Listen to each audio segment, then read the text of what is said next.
back. Accept the wretch for what's yet to be determined. Try to grasp the blunders of the past. Beams for the bunker built for sound structure. Puncture ground with that flat shovel spike. But before we do that, we should have some dinner. Clean up this clutter and take down the Christmas lights. Yeah, I guess it's come to this. Board up the windows with the bathroom doors. Batten down the hatches with the mattresses. Lay out a pillow on the concrete floor. It's probably best we cozy up in the basement. Expect the sky's loud crash to last. Feel the taste for canned beans and box raisins. And patiently wait for the clouds to pass. Oh, yeah. Call the children, the sky's coming down. Earth shakes in the siren sound. Wake the ghosts up in their soul down. The driving's empty and blood's on the ground. To say we live in a time of uncertainty, of course, a gross understatement. Shifting geopolitical tectonic plates and climate change, not to mention a fucking plague. Plus, don't forget the invasion of Ukraine. Roe v. Wade under threat of being overturned. Fascism experiencing a global surge. Conspiracy theories propagating at crazy rates due to unchecked misinformation fanning the flames. Even optimists inclined to frown while they hit the bunker, cause the sky's coming down. Call the children, the sky's coming down. Earth shakes in the siren sound. Wake the ghosts up in their soul down. The driving's empty and blood's on the ground. Strong winds, I feel it in the passages. Pack up the duct tape, tweezers and bandages. Reaction in the line of every action. Waving those shiny things, bleeding distraction. Hugging up the rich, more powerful than destruction. Building up the bunches, making airlock construction. It's torturous, but it'll never take our souls. Crossing every intersection, making us whole. And they'll hang 'em by the guts till enough say no. Raising up the crowds till they all yell go.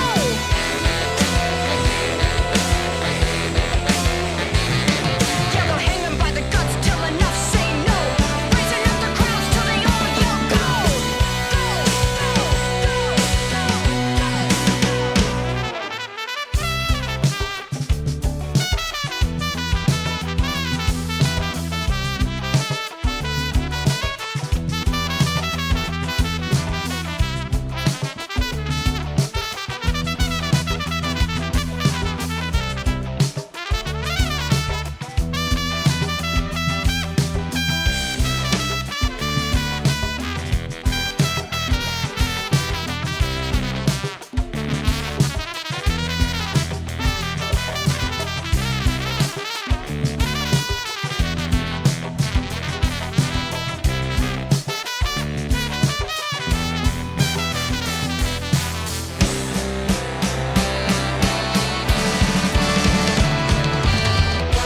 Call the children, the sky's coming down. Earth shakes in the siren sound. Wake the ghosts up in their soul down. The driving's empty and blood's on the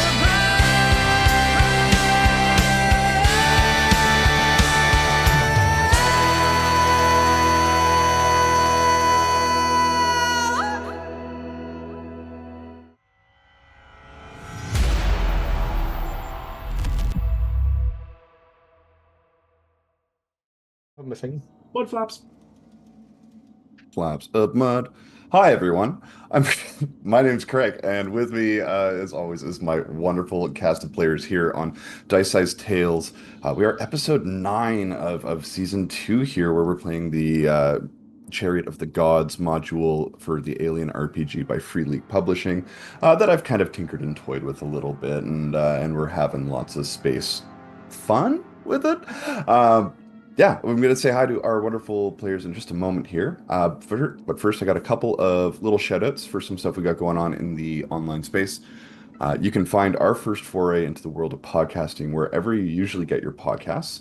No Silver Linings is a Call of Cthulhu podcast by Mark Horgan of Shenuk Games and features 15 episodes of chilling horror set in Silvermine's Tipperary in 1919. You can also catch the Violet Madness returning to the Emerald Collective in podcast form.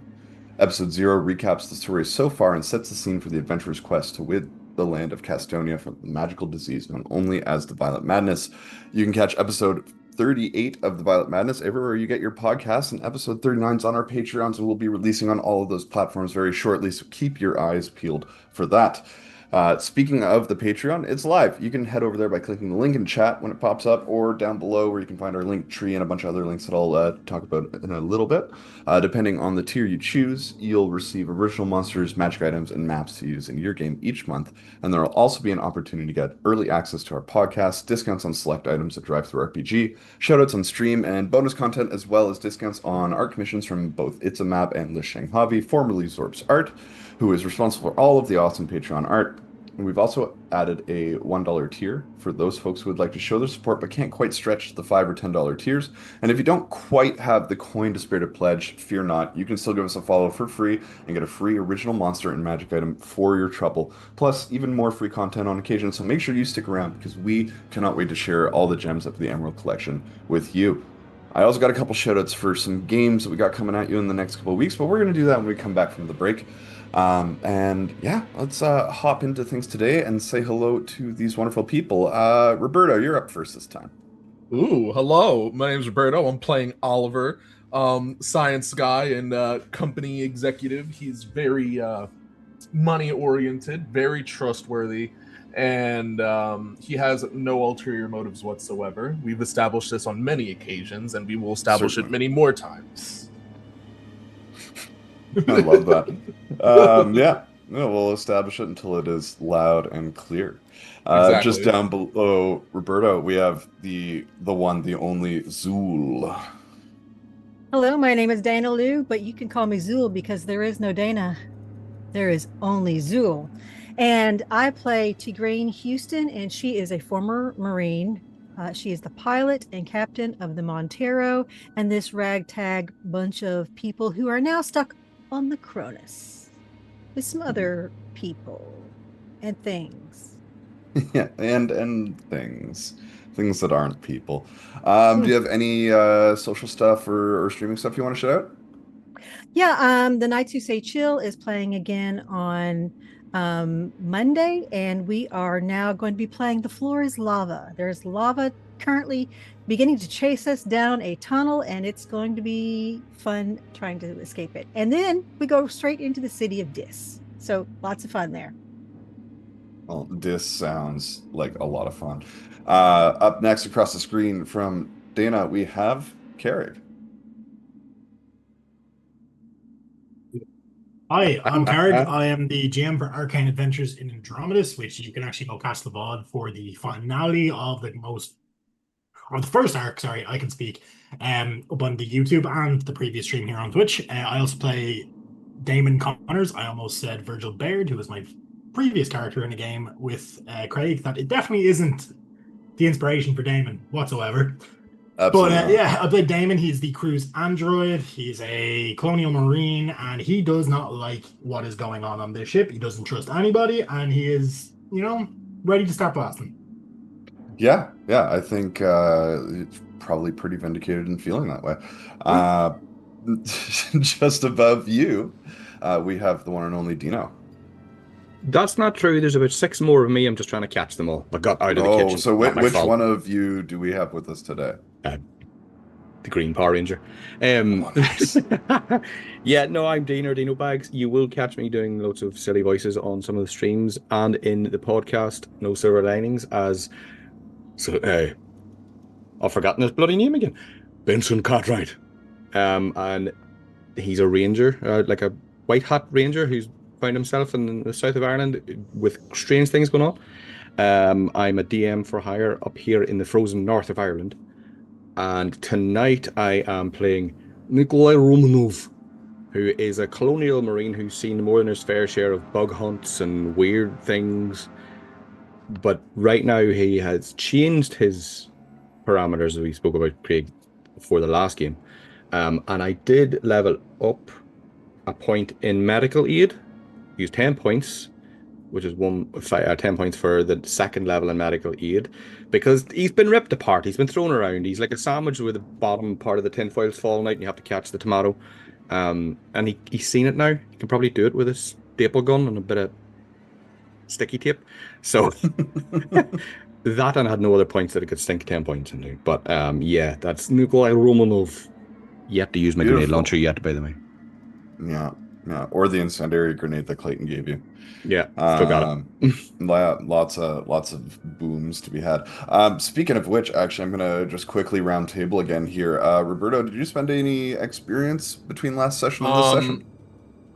Let me double check. I don't believe so, because I wanted to save them for later. Yeah, no. Sure. Cool. How about you, Dana? Saving up 6 points to increase the stat. Nice. And Carrick? Saving up points. We're all banking them points. That's smart. And then, like, when you're trying to upgrade those skills like past level 2, you just like you need so many to just like increase it by 1. So yeah, I'd probably do the same. And as I said, I'm Craig. My name's Craig Darling. You can find me if you want to give me a follow on the socials at Craig7Darling on Instagram. When I'm not here as game mother of Dice Size Tales, I'm also playing in Rebirth of the Raven King. Ooh, I almost said Raven Queen there. It's a slip. Rebirth of the Raven King. It is Pride Month. It could be Raven Queen. It could be Raven Queen just for this month, maybe. Ooh. But yeah, and that's with the wonderful GM Dave. And when I'm not doing that, I'm a chef and I'm a touring musician. You can catch my band, My Son the Hurricane, wherever you stream your music. We are about to head into our heavier couple little period of the coming tour season. We're going to be all over Canada. Unfortunately, this year it's looking like we're not going to do too much internationally. But if you care to check out our website, you can check out our tour schedule there. We may be in a city not too far away from you. And I'm kind of over talking about myself now, so let's dive into the beginning, the continuation, I suppose. When we last left the crew of the USCSS Montero, you had finally gotten your wounded into the med pods aboard the Cronus and located Dr. Cooper's cache of inoculations, designed to protect against the mutations caused by the fungal spores that have been spreading throughout the ship. With the exception of Damon, who had no biological need for it, the entire crew took the injection before Oliver and Russell turned their attention to the continued repairs on the damaged med pod. While most of the combined crews hunkered down in the med bay, Damon resumed his patrol at B-Deck. His search led him into the captain quarters of Captain Bolaji, the long-dead commander of the Cronus. On her terminal, Damon uncovered a chilling audio log, Bolaji warning against waking the wrong people amidst distant gunfire and the sounds of screaming, and a series of text files expressing deep distrust towards certain members of her own crew. Later, the group split again. The grip sploot. My newest monster I'm going to be throwing at you this session is the grip sploot. Oh God! Yeah, it's not nice. It's exactly what it sounds like. Damon Tigraine, Russell, and Reed returned to finish repairs on the air scrubbers, completing their work rather quickly. They also discovered a small cluster of foil origami animals similar to the ones that had been scattered throughout the ship. These ones, however, were recently placed. And when Tigraine unfolded one of these cranes, she found a single word written inside, friend, followed by a question mark. After a moment of thought, she left a short reply, confirming that they were friends, placed it back where they found it. And then the team went to inspect the remaining cryobeds, finding only mechanical failures and violent deaths. No survivors. Meanwhile, Oliver, Clayton, and Johns made their way to the bridge. The two corporate agents took the opportunity for a private conversation before assessing the damage to the pilot stations and preparing the one intact console for future repairs. While back in the med bay, Nikolai and Dr. Cooper rested inside the med pods while the young medic Flynn kept watch. At one point, Nikolai barely regained consciousness, just in time to witness Dr. Cooper's skull rupture as a small, slick, pale white creature tore its way out of its head. Nikolai's medpod door began to open and the creature crawled inside to attack him, but Nikolai managed to kill it with a single devastating strike before the sedative sort of pulled him under again. And when Damon returned and shared what he had learned about Captain Balaji's suspicions to Grain, the rest of the crew regrouped at the medpods, only to find the gruesome aftermath of Cooper's death, and John's beginning to behave erratically under the strain of the situation he found himself in. Though shaken, the crew determined he wasn't a threat, and their attention returned to Cooper's body and the thing that came out of him. And now, with the med bay still reeking of blood and antiseptic, we come back into our session, the crew preparing to resume repairs on the remaining damaged systems of the Cronus, knowing full well that something else, many something else's, are still lurking somewhere within the ship's darkened hull. What happens next, gang? I'm back asleep. Yeah. I believe, yeah, we're towards the think, end yeah. of your kind of trip in the med pod. Trip. I can't remember. Your stay. Couldn't stay here for a while. I can't remember. Did everybody get their shot in the med pod? Because I remember there was. Yeah. Okay, good. Just wanted to make sure. Everybody, apparently, except maybe the doctor, the good doctor who had the thing burst out of his head. He had an unused inoculation in his jacket pocket. He did. So we just took something that he maybe didn't even take himself that he made. So that's great. But he's the one that had the thing shoot out his face.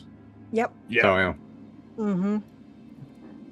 We're probably going to learn that it's going to shorten everybody, their lifespan by like 17 years, but it's whatever. And we tell the people who didn't check out the cryopods what happened to the two other groups of people and how all 6 of them in one appeared to have burst out from the inside. And that's probably some of the creatures running around. We don't know. Or they were shot with shotguns, but the bodies are not there. So it's kind of what happened to them. And then the other ones, of course, who like desiccated. Actually, Craig, speaking of that, Damon's the one who kind of investigated that. Did the glass look like it had shattered in or out? It looked like it had shattered out. Okay. Kind of like the med pod that we had here that was shattered out. Okay.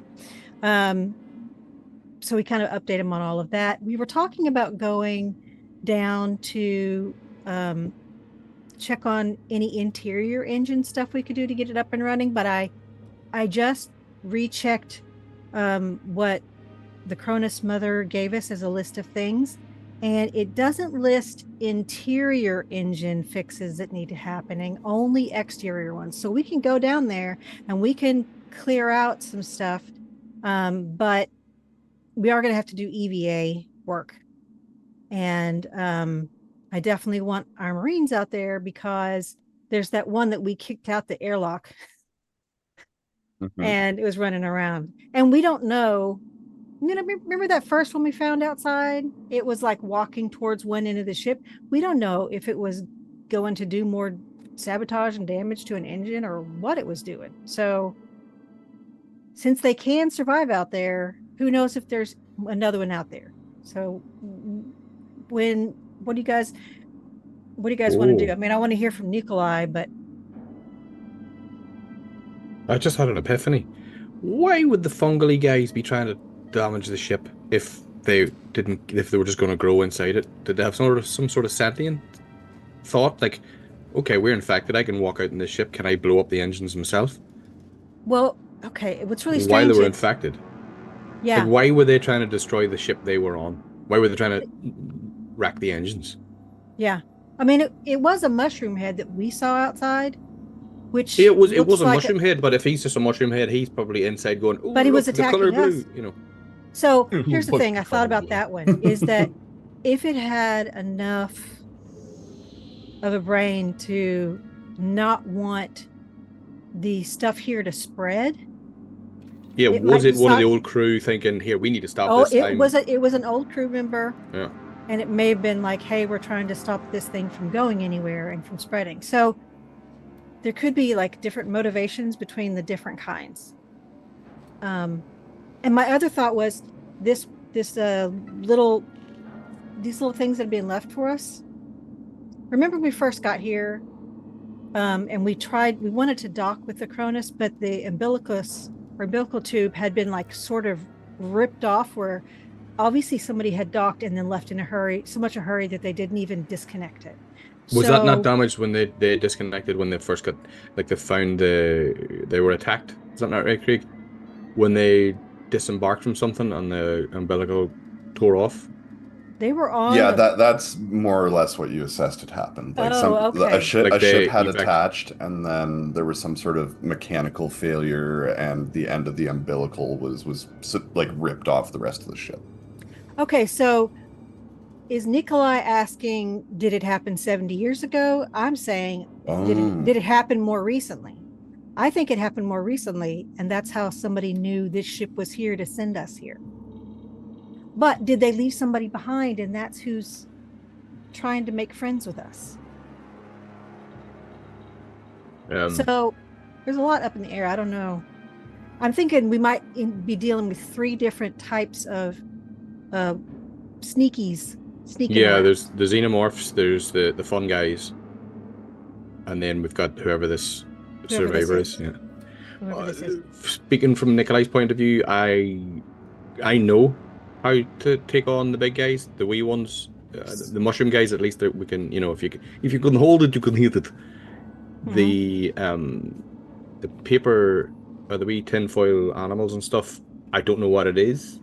I need it in my sights so I can see if it's friend or foe. That's Nikolai's. He's like, listen, I need to know if it's friend or foe. We lay a paper tray. We're friend until it attacks us. Right. Okay. Who do we know if it can't control these things? Right. Well, maybe it won't come out unless it thinks we're friends. So I did leave a little message on it, because we got the message that said friend ? Inside one of these, and so I just wrote on there yes and underlined friend. So we could actually leave more messages. Now,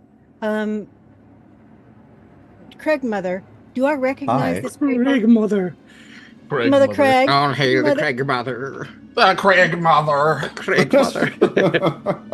So do I recognize this paper? Is it like just a normal food wrapper that I've seen this, like, would it be like a common type of something that? Yeah, it would be like a fairly like common type of like foil crafting paper. Like it's pretty much made for exactly this, like origami shapes. And okay, so it's not just somebody picking up like food wrappers and folding them up. No, this is like using it kind of for its intended purpose. Wait a minute. Yeah, they came prepared with enough origami paper to last them X amount of years. They stopped off at a pound shop. Give me 10 pounds worth. Thank you very much. Captain, where did you find it, by the way? Right outside. Okay, so we got some when we came in through the door when we seen Flynn's brother. Right, so on A deck, I believe it was A deck. Yeah, it was A deck. When we went up there to work on that air scrubber, and the 2 corners, because the hall kind of goes around. If you look at the map from above, like to the north and around that section, and in the 2 corners there were a couple of little these that hadn't been there before, because we've been through that area many times. Did the dust or debris on the floor look like it was disturbed recently, or? These were definitely new. We had been there before. We had been there multiple times before. Then it's easy enough to ascertain that whoever this being is, they're in proximity and probably can hear, see, probably smell. And I look at Oliver. Us. Why me? Because and we still need to check out. We still need to check out the mess hall. We never quite got there. These people, might need some sustenance because having been in cryo, and I do know that that's one of the issues is lights in the mess hall is messed up. And we saw some when we were working on the air scrubbers initially. There was movement over there that then went up and above us and towards the nose of the ship. So it's maybe easy that's our origami person. We'll just call it origami or ori. Or crane. We can call him Crane. Okay, we'll call it Crane. If it comes out and its name, we'll call them T Crane. T Crane. T Crane. Maybe see, T Crane will that- be my new best friend. That's why T you. Crane and T Crane. That's why you smell, because your jokes are shit. I'm sorry. How many people laughed at my joke versus yours? One That's too what many. I thought. Then it's Arm of the leg is still killing me, by the way. Our arm and leg is amazing. I think he needs like a T-shirt with stitching here. Then Inspiration. we could literally be. They could be living within the command deck, near it, somewhere near it. It has to have Right. some heat if it's a living thing. If it's one of these weird bug things, they don't think they give a fuck about heat. But if it's a human or humanoid, they're going to have to live somewhere that has at least got power, heat, water. Can you ask Mother where would there be somewhere habitable within this ship, maybe lockdownable and a secure location that the bugs can't get near? Well, I mean, you can ask Mother if you have your Craig, put your Mother, helmet you on, hear what I just I said? do. and then you'll get the heads up display. Play my Yeah, thumb you, blindness, please. On your heads-up display, you see the 4 decks of the Cronus kind of flash into your view and kind of separate into different corners of your point of view. Looking at it, the most securable spots are the bridge is probably like the most securable place on the entire ship. There's only one way in and out, and there's only 2 ventilation paths that go through there. Another option would be the vehicle bay on D deck. It's a rather large open space, lots of field of vision, more entry points though. There's something down there we need to check out too. The big black goo, or I don't know what it was. It can stay there till we find it. If we know where it is, or what if something. I would rather get eyes on this thing first. To be perfectly honest, Captain. I don't mean to overstep, but there's something itching the back of my nose. And I'm here to listen to your experience and your thoughts. I mean, we're all in this together, so. The fire extinguishers that I had spotted before, I do want to take them with. Sure. And I will tell everybody, listen, use these to throw down a corridor and shoot it. Explosive force might be able to get around the armament on their skin and rupture their tiny little alien brains. Right, and we also, when we do go outside, if we are attacked out there, yes, trajectory we won't be we won't be able to use the fire that we killed one of those with because there's no oxygen. So but you could use the shotgun with magnesium, burn enough to weaken it a little bit before it pans out. Right. Well, yeah. And if all else fails, and he leans back on the medbay, I just punch it in the face. Hey Russell, you can just use your space spanner. We'll just lean it into the oxygen to the oxygen filter and turn it on again. There you go. Put it through a wash cycle. Put it through a couple wash cycles. That'll clean up its Craig, attitude. do we know whether the pudding torches still work in the vacuum? Yeah, there's own. It's made. That's made to. Yeah. Yeah. There, so yeah. we can burn them. We'll just not. They won't catch fire, but we can definitely burn them. Yeah, you can definitely cook them a little bit. Right. Give them a nice char. In looking at the decks, in order to get to the exterior, we want to ask a Cronus Mother, what's the best way to access the engines on the outside that need repairing? From what deck should we go out? Deck D, or you'd get an answer that engine pods 3 and 4 are best accessed through the airlocks near the vehicle deck on deck B. Engine pods 1 and 2 are best accessed through the airlock at junction 2 on deck A. Okay, so it's A and B. That's good. That means we don't even have. Oh, D. So it's B and D. Yeah, there's 2 on the top of the ship and 2 on the bottom. Okay. All right. All right. Sounds like a plan. Which one are we doing first?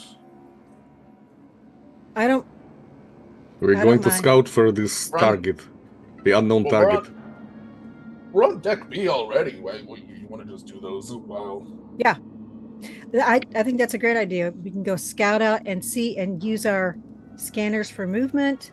Of course, if it's not moving, if it knows to stay still, then that's a myth. But if they're looking, but I'm getting a picture taken.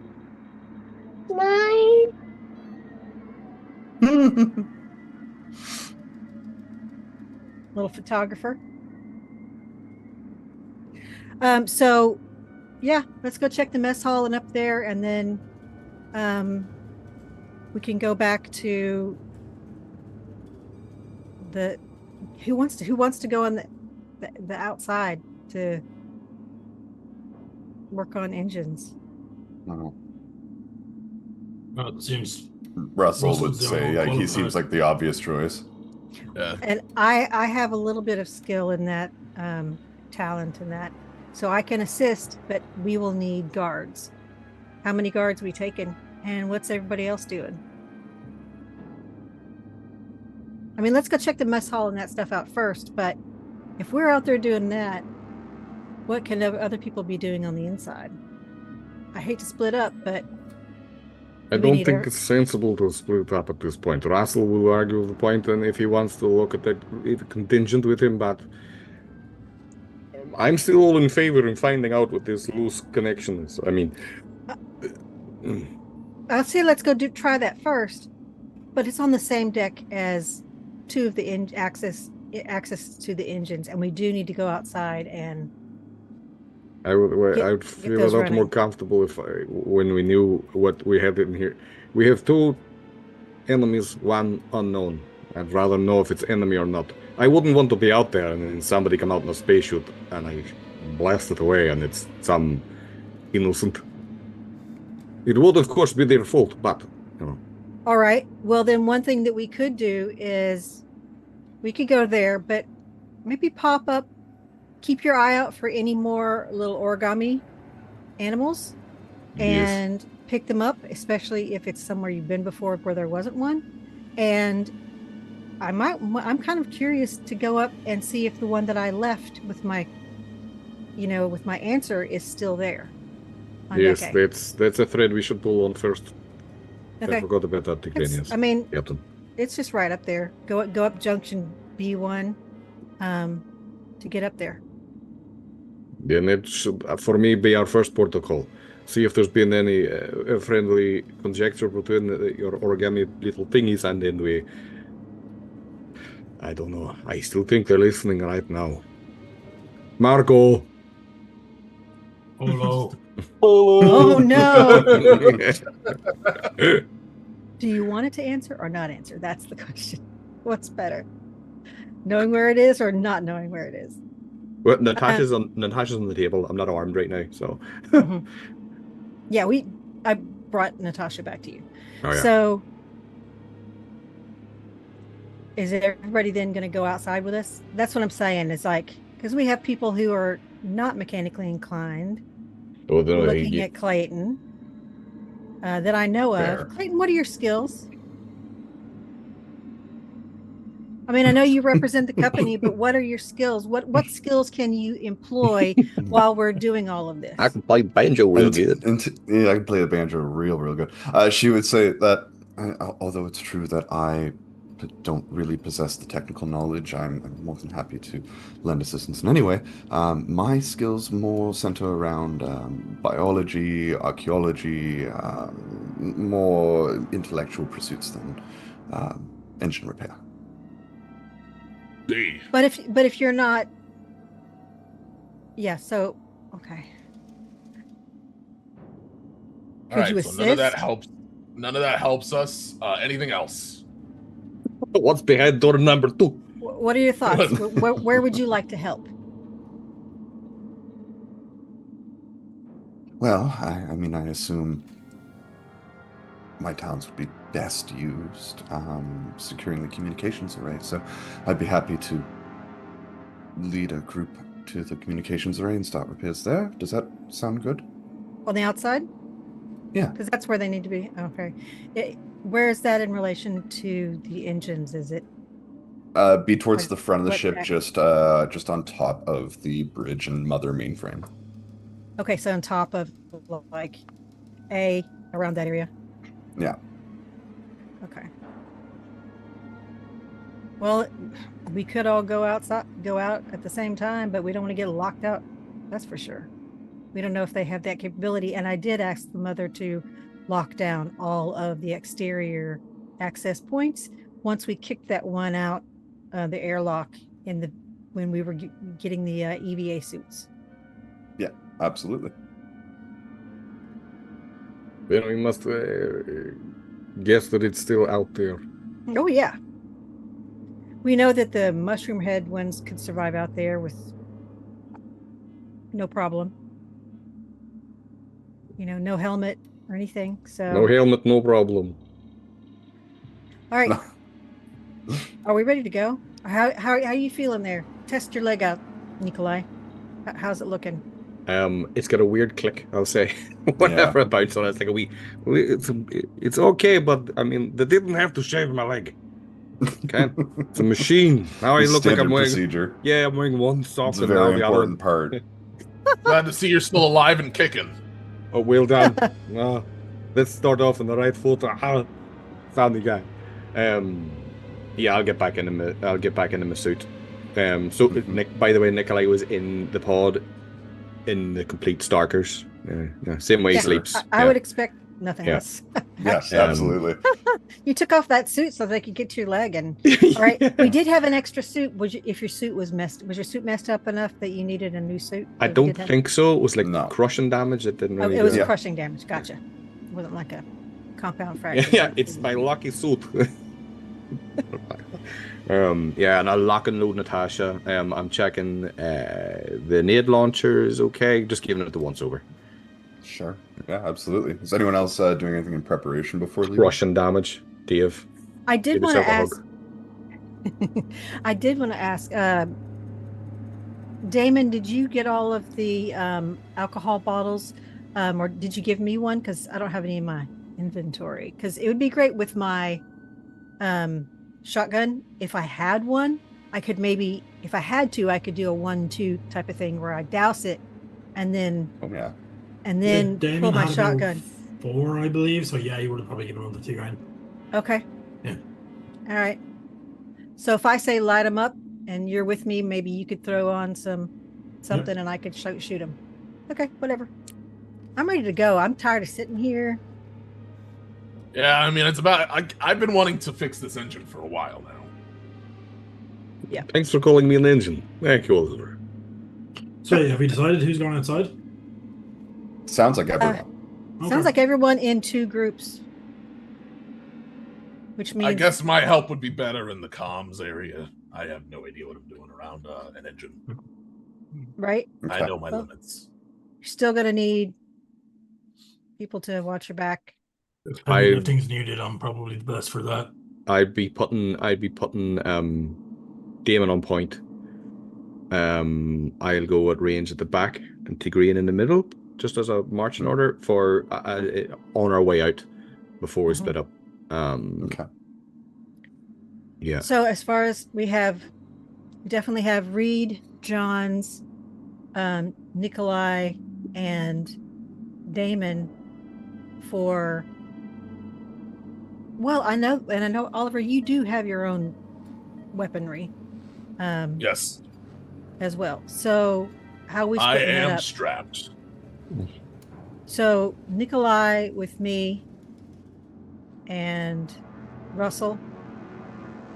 Damon, you said you're going with comms. You're going with comms, right? Probably be better off going outside. We're all going outside. We're all that's going the outside. Point. One group's going to the engine, I- and one's going to the comms. Realistically, I'll be able to help wherever heavy lifting is needed most. That's So engines, my- maybe. Yeah. All right. Yeah, I'll send Reed and Johns to the engine and Clayton and Flynn to the comms. Okay. We still, yeah. All right. I say let's go look for origami person. So in our group we have there's Nikolai, Tigrean, Russell, and who? Oh no, they're going outside to the Yeah, Nikolai, Tigraine, Russell, and then Reed and Johns are going to be going to the engines.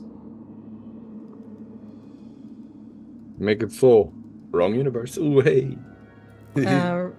Reed, Johns. I would like you, Damon. I would like you to go with the people up with the communications array. They don't have any heavy hitters. We have more Marines already going with to the engines. Who's going to comms? That's going to be Oliver, Clayton, you, And Flynn. and Flynn. Yeah, we'll go Who's comms. the med? Okay. Okay. And as you... And they might need you to hold things in place and, shove things around. They might need your muscle there. Right. Sure. You turn around to leave, and Tigraine, as you kind of take a step into the med lab, you hear this klaxon alarm sound. The doors to the med lab seal shut, and then a secondary pair of heavier, thick metal doors slam shut, sealing off the med lab entirely. Thick steel plates slip into place on the inside of the ventilation shafts here, blocking off access through those shafts. You hear, or rather you would see along your heads-up display, all of you, please remain calm. Med lab lockdown initiated. Why has med lab been locked down, Mother?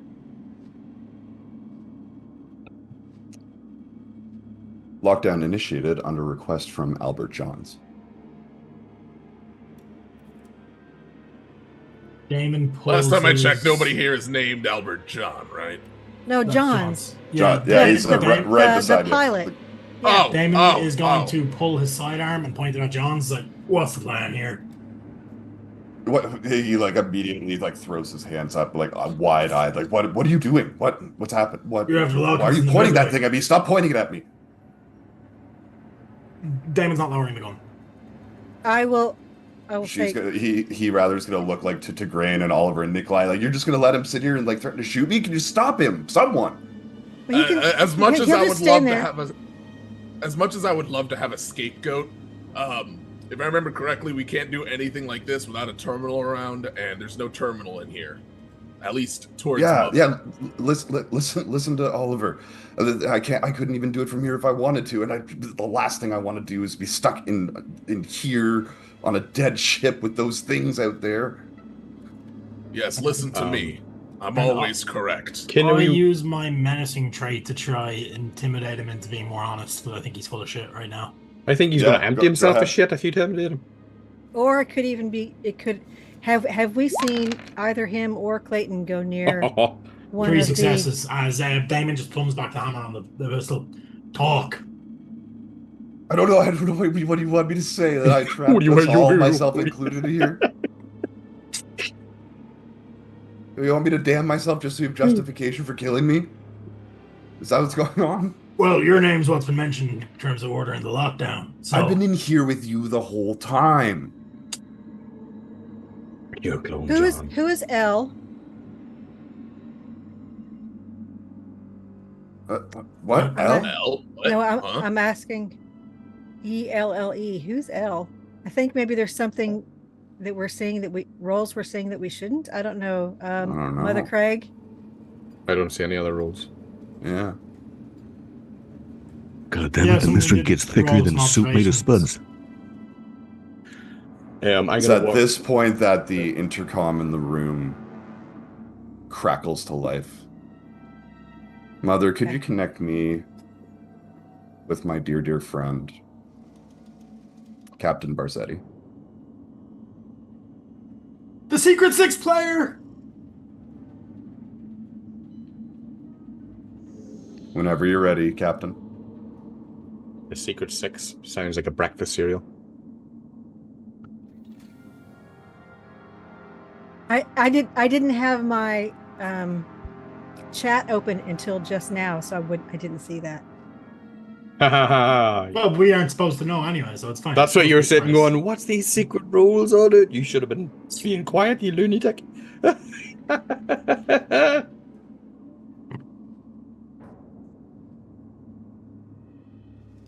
Interesting. Play. I am It's making my bald very leg sweat. confused. You're making my bald leg sweat. It's a gitchy. You're making it so hard not to make a third leg joke. Stop.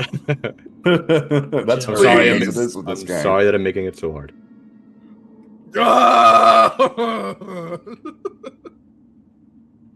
Is the ship experiencing technical difficulties?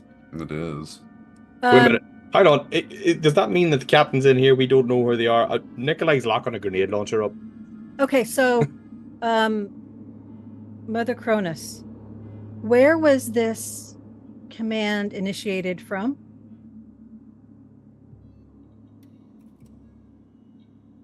AFC. Just one moment. Mother would say, A short musical interlude. short musical interlude. Mother would respond back.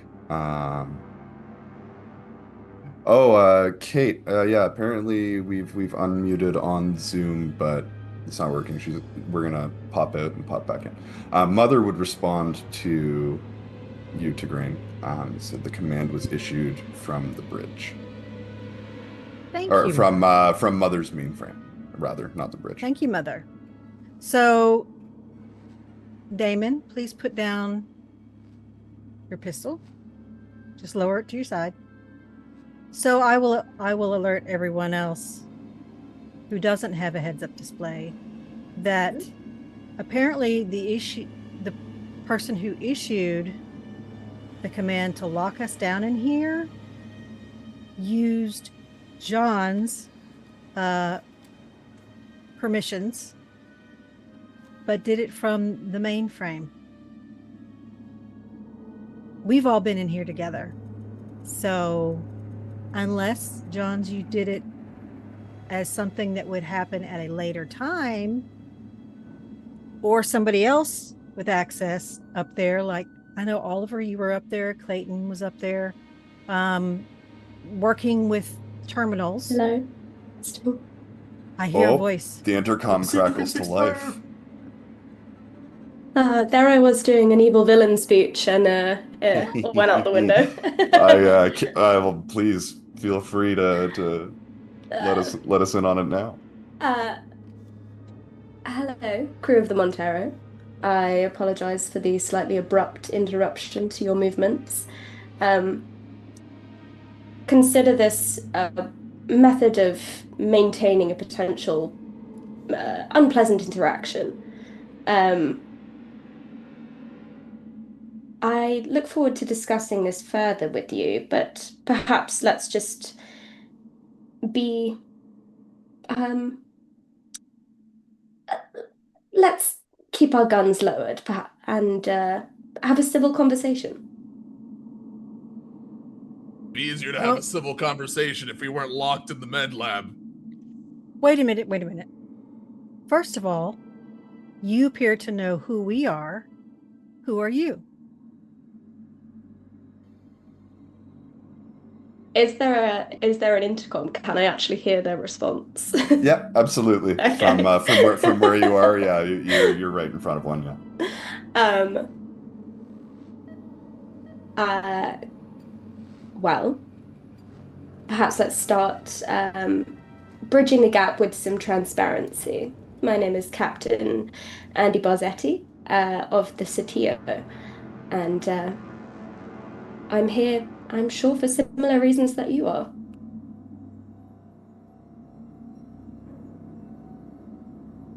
Hey, are you a part of the company? Not exactly what you'd call a company man. Nikolai's giving a wee fist bump. How long Yes. have you been here on the Cronus? On the Cronus, Are you not on the Cronus? I am on the Cronus, but let's say our arrival has been delayed while you were having your own little adventure. Hour? Who is this hour? Well, you didn't think I came on my own ship by myself.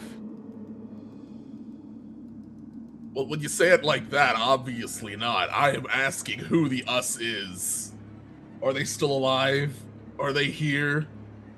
Are we one of them? They are still alive, although if you're referring to some of the more unpleasant inhabitants of this ship, uh, we've come across one ourselves, and thankfully none of us have joined their ranks. Is your ship docked or somewhere near the Cronus now? It is now. It is now. Okay, so you don't represent the company? No. I represent a company's interests. Not Weyland-Yutani. All companies are alike, I find. Craig, can Damon run a quick search on his databanks here to see if there's any other rival corporations that he'd be aware of and may have had dealings with as a member of the Marines? Yeah, absolutely. I think you can just freely access this information because with your placement within Weyland-Yutani, you've been kind of given a breakdown of their maneuverings. I'm sorry. The most likely company to be behind this sort of thing would be Seeks and Automatons. They kind of cut their teeth building space stations and synthetics and communications arrays and all manner of technologies, but we're always just sort of number 2 to Weyland. Captain, likelihood is she's working with Seegson. Rival Corp. Well, they make good equipment. I have to give you that. Did any of you happen to find my eggs? Your eggs? Yes, I gave them to Damon, but he lost them. Strangely enough, it hasn't been a top priority, but I'll be sure to get one of the guys on that. Perfect, that's me happy. I didn't know you wanted it back. I remember seeing it. I took a bite and put it back in the air. Well, the vacuum of space. I swear to God, in space they where never do we got to hear you stand? scream. Where do we stand now? Inside the med lab, trapped. You're welcome to try and spend some time getting yourselves out, or if we can come to an agreement and have a civilized conversation without perhaps pointing weapons at each other, I'd be happy to let you out. So my question is, what are your demands? Demands is such an ugly word. Yes, says the person that currently trapped us inside of a singular room, closing the oxygen vents inside of a place with a bunch of monsters. Demands is a very strong word. I apologize. Well, I think of it more that we have the opportunity to help each other. We are all trapped in a place with a load of monsters, and those monsters have certain value, which I'm sure some of you have also discovered. So are you trapped here too? No, I have my own ship, but Okay. there are threats here that would certainly be easier dealt with in vaster numbers. I'm going to pull out the motion sensor. Is there anything outside this door? No, hallway's clear. Always clear? Okay, I'm going to try open the door. Okay. I'm Even like with your... You can't get through the Let's extra see. plating. Yeah. Oh, wow. No successes. Yeah. Even with Rare your for them. kind of enhanced strength, you'll be able to get through, but it's going to take some work. You're going to need to like work at this door for a bit. It won't just kind of pop open for you. Yeah, so he's going to try initially do what he's done before, which is he just gets his fingers in and try to pull it. It's not working, so he's going to unsling the fire axe, get the pointed part, try jam that in the thing and try to lever it open, which I'm happy to give another roll if you want. Listen, Captain Barzetti, my only goal is to get the crew safely somewhere. And I'm gonna sling Natasha on my back. I have Well- fought these things, and I can crash them with bare hands. You maybe see, maybe I write a song about it sometime. But we are no threat to you if you can avail of our services. At least we get home. I have no desire to hurt the crew. Any surviving members are welcome on my ship. And frankly, I have no desire to hurt any of you either. It would be a unnecessary, messy business. I think you've all yourselves perhaps had reason to, unless you knew exactly what you were venturing into. But the companies aren't exactly one for divulging that kind of information. No, I was told I was security on the ship, and it was just a big toilet carrying. So no offense to Graham, but the ship didn't need my expertise to guard a load of barrels full of helium-1 or whatever it was. Well, then perhaps you're as disinterested in supporting a company that has left you in a dire strait and would appreciate any opportunity to get out of said situation. Yes, as you say, these dire straits, we would like to get out of this microwave oven. So did you bypass the mother on the Cronus in order to do this? Did you just use the access code from Captain John, second Captain John's? Yes, I do apologize for the confusion there, Captain. Mr. Johns, if Mr. Johns is still present. Unfortunately, I'm not entirely sure which of the crew members have survived. Johns is here, as far as I know. Well, That's him. Suffice to say, Johns is not aware of his code being used. It's just something that Seegson had arranged. Have we still got inoculation left? One? Yeah, there's one plus the one in Cooper's jacket that wasn't two of taken. them. Captain Barzetti, we have, if there's any of your crew have any chills, aches, pains, headaches, like flu-like symptoms or floaters in their eyes, if they've been exposed to the fun guy type people, we have 2 inoculations. Maybe one you could use to free someone and extrapolate the knowledge and create more, but we at least have one for an emergency inoculation. The interest of transparency here. This infection seems to be airborne. I would strongly recommend that if you haven't already, don't remove your helmets or rebreathers.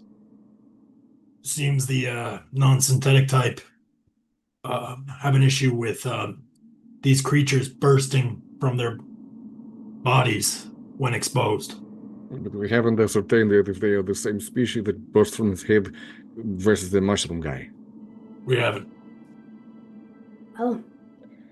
They are quite Certainly- susceptible to fire, by the way, the armored ones. Mm-hmm. Most living creatures are. Appreciate the exchange of information. A coincidence. If you are amenable, we can arrange the lifting of the doors. Provided everyone's not deciding to come out all guns blazing, as that would really just be an unnecessary mess. Oh no, that would be awful. We wouldn't do that. Well, you'd probably kill some of us, but we'd kill some of you, and then the survivors would be left to deal with the rest of the monsters, and it's just a rather big kerfuffle over nothing. Greg, at this point, would the doors be open? Not quite yet, my friend. Okay. So would you like me to call you, is it Captain Andie? Captain Barzetti? Did I get those names correct? That is my name, correct. But Andie is fine. Andie is fine. Okay, call me Tigraine, please. Lovely to meet you, Tigraine. Thank you. I can tell you that not all of us agree on what we want to do about the specimens on board. Some of us are here we were just forced to be here without our knowledge, and we care nothing for taking any of the samples. In fact, there are some people who are very interested in that because they work for the company. And so there are multiple views here. Are you wanting to take some of the samples? Are you wanting to make an arrangement where you take some and somebody else takes some? What kind of arrangement are you talking about? Or are you just talking about working together to clean out and kill the living specimens? What kind of talk are we going to have? I don't mind having a talk, absolutely.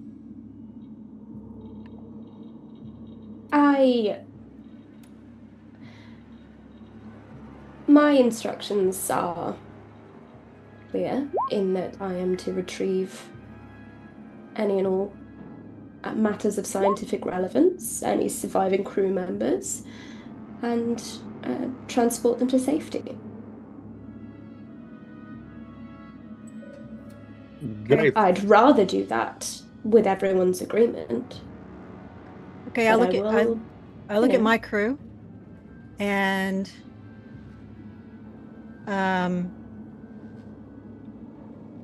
I think,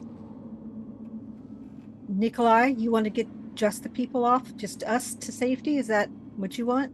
Well, they can take the specimens. I don't care as long as they're dead, because they will go through you like hot knife through butter.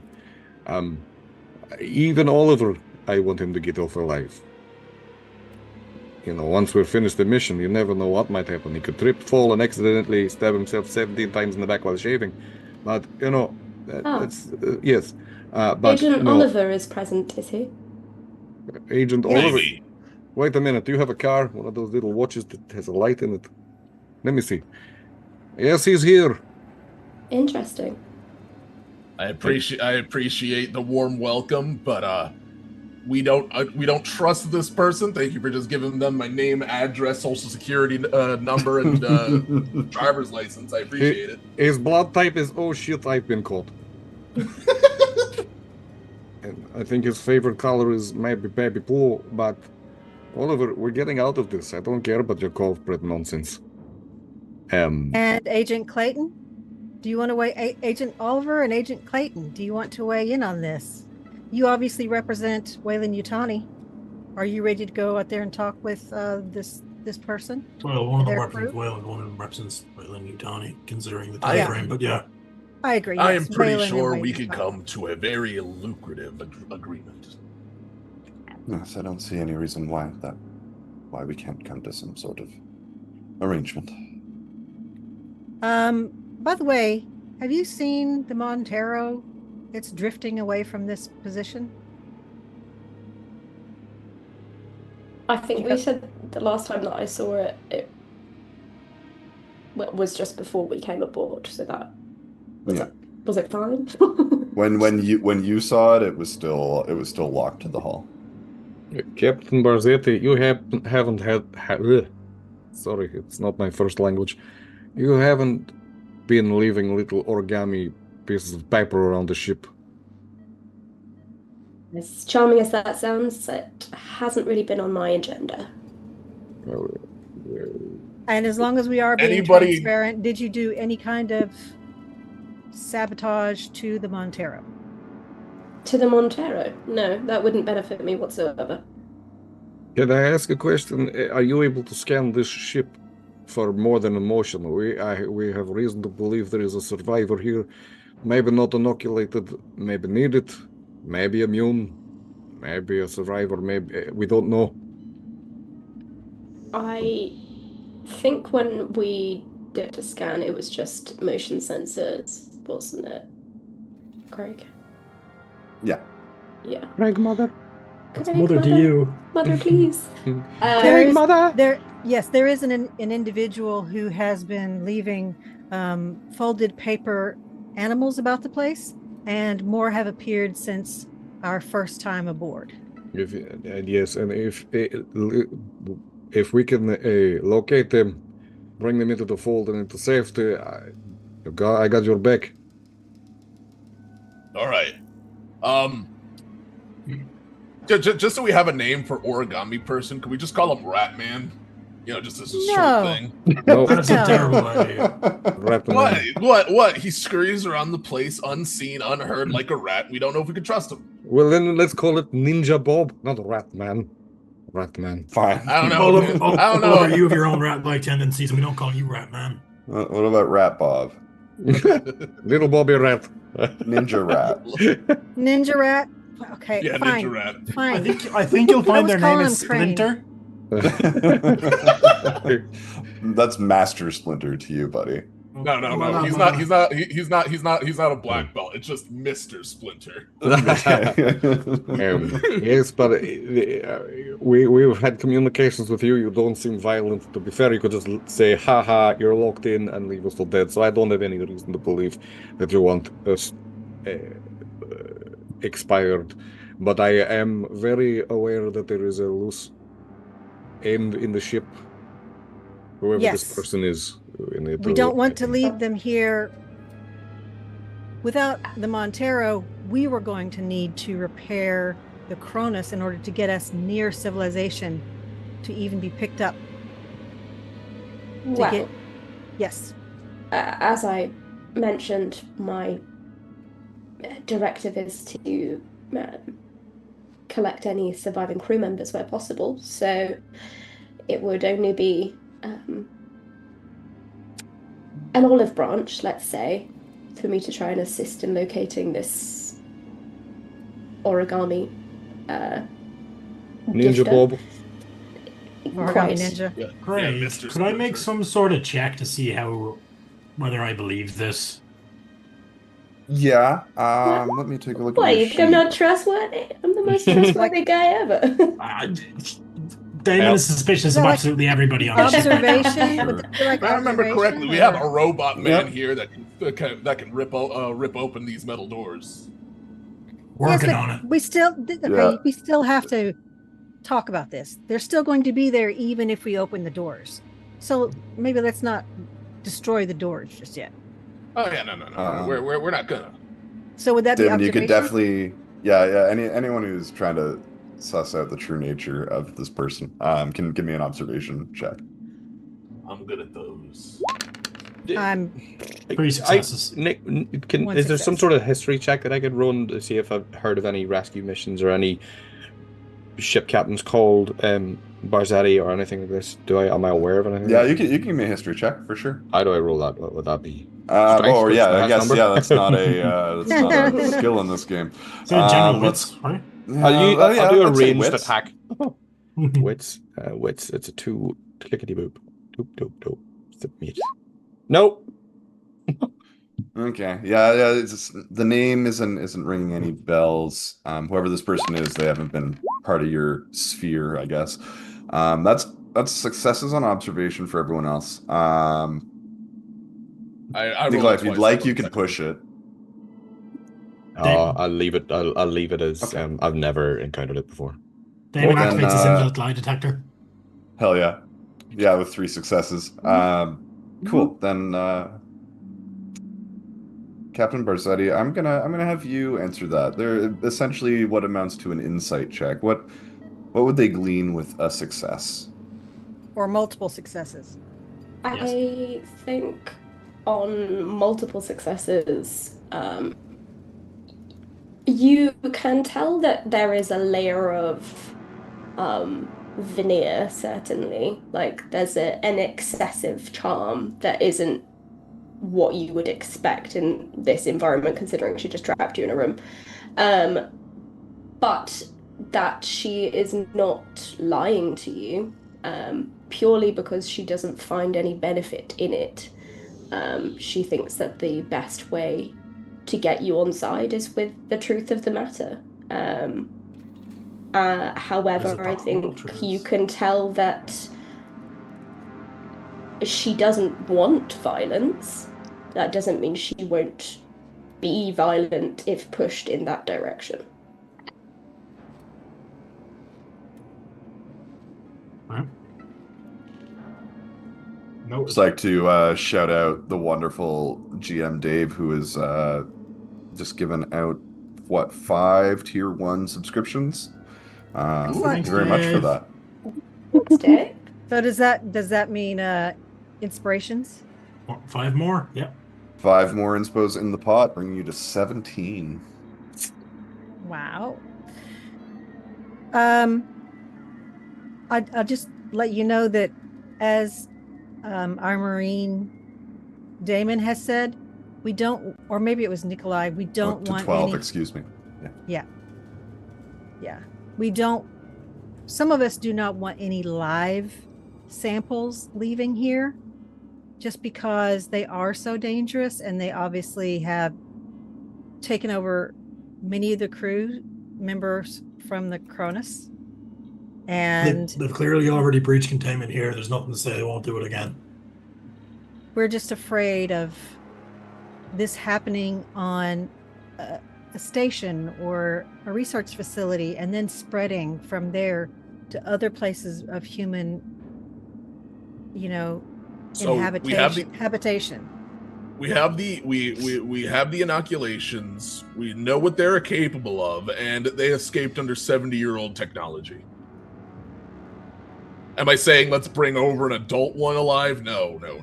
But, if we happen to find one the size of a squirrel, just put it in the jar, give it a timeout for being mean, and we can handle it. I'm going to pick up the one that I snapped on him. This one was a little feisty. If it had jumped on you, I think you would have been teddy bread. Yeah, it would have been that would have been perfect. And I go to like touch it, and it just kind of flops because its spine is broken. It did give an adorable little scream like its big daddy, but no, it was little goon. Yes. Anyway, Captain Barzetti, you have my vote to open the doors, and Damon, lower the hostility. I don't think there's any targets out here. About the aliens, the grain. If it provides you with any reassurance, my instructions are simply to bring back data and samples. There's no requirement for me to bring a live specimen, and frankly, I wouldn't choose to endanger my crew unnecessarily. Excellent. I'm gonna walk right up to the door, like nose pressed against it, waiting for it to open. As Damon finally gets the angle he needs and pops the lockdown doors open, Andie, from where you are on your PDAT, you can see the readout of the Cronus that you've downloaded, and you can see that the lockdown doors have been forced open. All right. Well, quit Damon. Wait, so who did it? Damon or? No, not me. Damon's after probably about 5-10 minutes, ripped the door open eventually. Yeah. Well, to take that our invitation for civil discussion has been declined. No. He's a claustrophobic robot. All right then. Claustrobot. Listen, it's not in decline.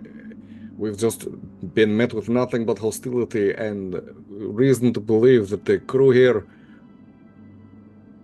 aren't exactly giving all the answers. I think with more leverage, we could all come to terms with getting out of here. I think it's perfectly understandable that you don't have full trust in your crew or the crew of this ship. I don't know. There's some of my crew I don't trust. Give Oliver a wee wave. Is Nikolai still upright beside the door? Yeah. Oh, comically speaking. As he starts to say that, Damon elbows him in the ribs to kind of shut him up. And then, over the intercoms, the private comm is like, the less information you give these new people about where our allegiances lie within this crew, the better. We don't know if we can trust them yet either. You don't need them playing us against each other. We also don't. This is on a private comm. Yeah. We also don't have their location. You can't play chess if you've got a checkerboard in front of you, idiot. I'm aware, but we don't need them knowing. You're not aware. I've never seen you change into anything. You're a robot. Well, I don't. Is the intercom still on? Yeah. Okay. Never mind then. I'll wait until it's off. I mean, you could always just kill it.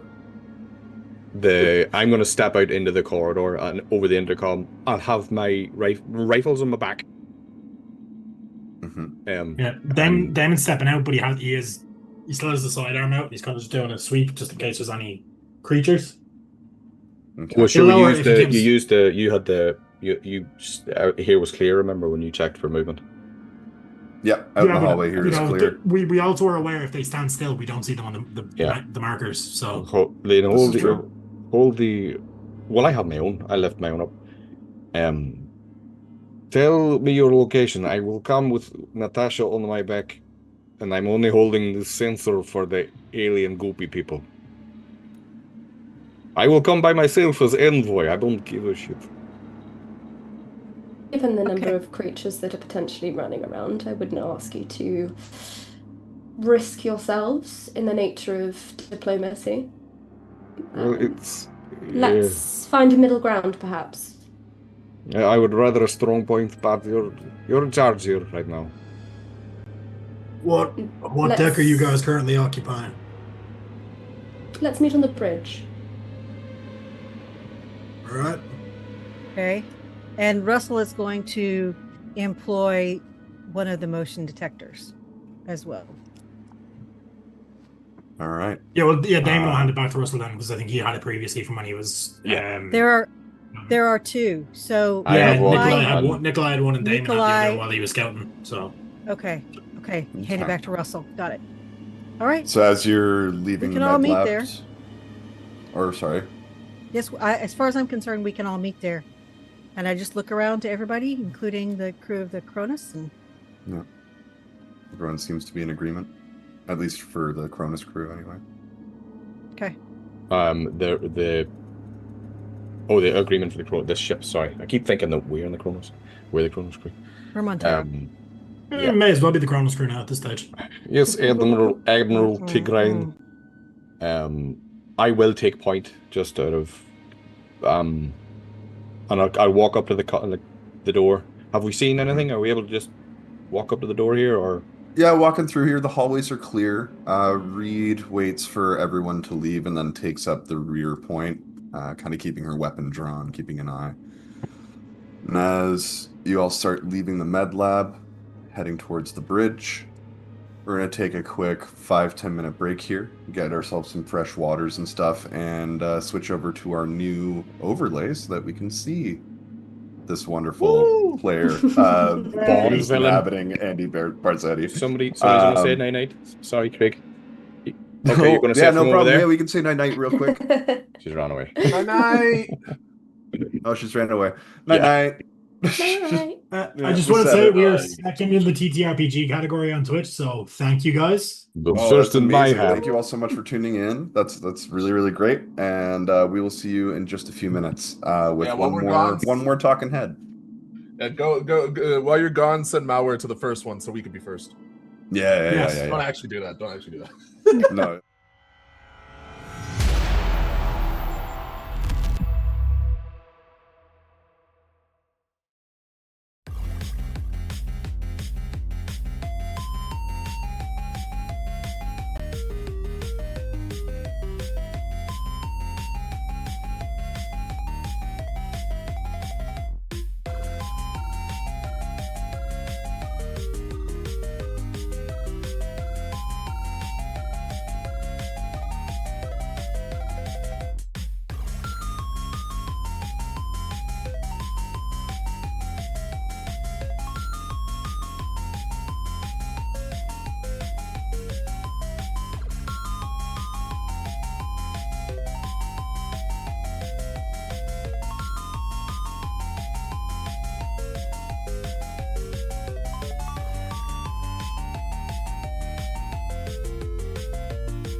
Mud flaps. Mud flaps. Hello, everyone. We are back with part 2 of Chariot of the Gods, episode 9. The Cronus claims another. I'm up here now, and now we have 6 player windows. And we're gonna get to the new face up there in the top left in just a second. But before we hop back into the action, I got a couple little shout outs for some games we got coming at you in the next week. Tomorrow, the return of the Softhrone Saga with GM Dave and the gang. After a tough battle beneath the Drake War Tower. Craig, there's a one-shot blurb in Twitch GM's channel. It's not actually Softhrone.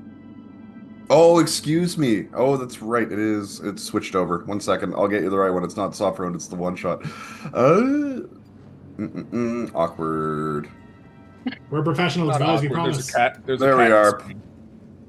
Okay. So in place of Softhrone, rather, on Friday, GM Dave is returning with another original one-shot called Here Be Dragons. Traffic on the road from Gorm to Khalasar on the Softhrone coast has been disrupted by dragon attacks. Previously unheard of on the continent, although an ancient white dragon has been sighted recently over the Vertex Crux, the result of terrorist activity according to the kingdom. This is the first report of dragon activity this close to your benevolent king's palace. The commander of Fort Gorm is offering a handsome reward for the destruction of this creature and the resumption of trading along the route as soon as possible. Can the party find the dragon, slay it, and return stability to the safety of the eastern roads of Softhrone? There's only one way to find out, and that's by checking out tomorrow for Here Be Dragons. Next Tuesday, we have Arcane Adventures in Andromedus, and I'm going to pass the ball that way down towards Carrick, who is the GM for that game. Hey guys, reason I'm doing the blurb is I actually forgot to update it because I forgot I was doing 2 weeks back to back because I don't normally do that. But yeah, you can join us next Tuesday to experience the aftermath of the final battle of the first arc of my campaign.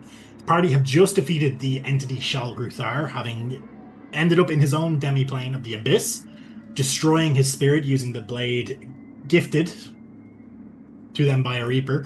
And we're going to join in and see what happens now that they've woken up approximately 3 to 4 months after they had entered. Time works weird in different planes, and unfortunately what felt like maybe 40 seconds total there has amounted to 4 months in our time, which, you know, a lot can happen. And so we'll have to see what the state of the world is now that our heroes have been proven victorious. That sounds awesome. Yeah, that's going to be so much fun, I bet. I love a little time skip as well. Cool. Time skip for the world, not for the players. They might get that soonish. Oh, curious. Most curious. Mm-hmm. And then... and I don't want to do it all. Yeah, it does. And then next week, on Thursday, I just got to pull this one up because I got all frizzle-frazzled by reading the wrong blurb up. Next Thursday is, I believe we still have Rebirth of the Raven King, again with GM Dave. Having reached the dwarven city of Magmar after a bruising battle with a cave dragon and its kobold construct minions, the party notice that there seems to be something off about this place. With the prince ruling in place of his missing father, the king, things do not seem to be going well here in Magmar. But what has happened to the king, and who will forge some weapons necessary to defeat the nigh invulnerable creation, hell-bent on their destruction, known only as the Shard? And there's only one way to find out, and that is by showing up on Thursday. That's what we got. Yeah, the Shard is truly terrifying, and I'm not looking forward to Agar dipped out perfectly in time to not have to deal with that shit. Yeah, just as I joined. Yeah. Yeah, but is you're going to wish you had a paladin now? I am a paladin. Oh, nice. GM Dave in the chat shit, it's next week. It's a rule. Yes, sir.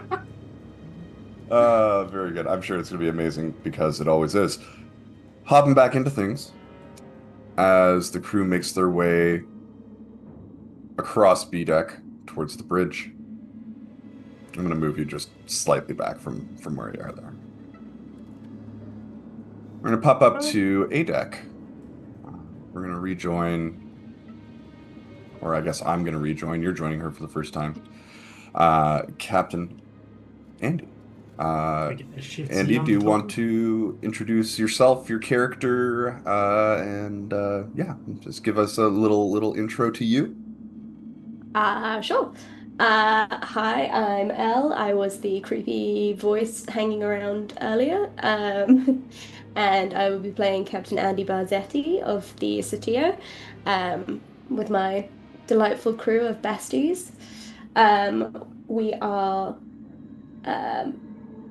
currently employed by Seegson, but she's not a company girl. She's more of a freelancer.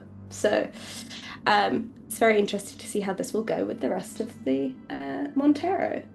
You can otherwise see me on the first series of Dice Sized Tales and hopefully Absolutely. the next series of Dice Sized Tales because I'm keeping on coming back. And also, I will be in Rebirth of the Graven King with Craig next week too.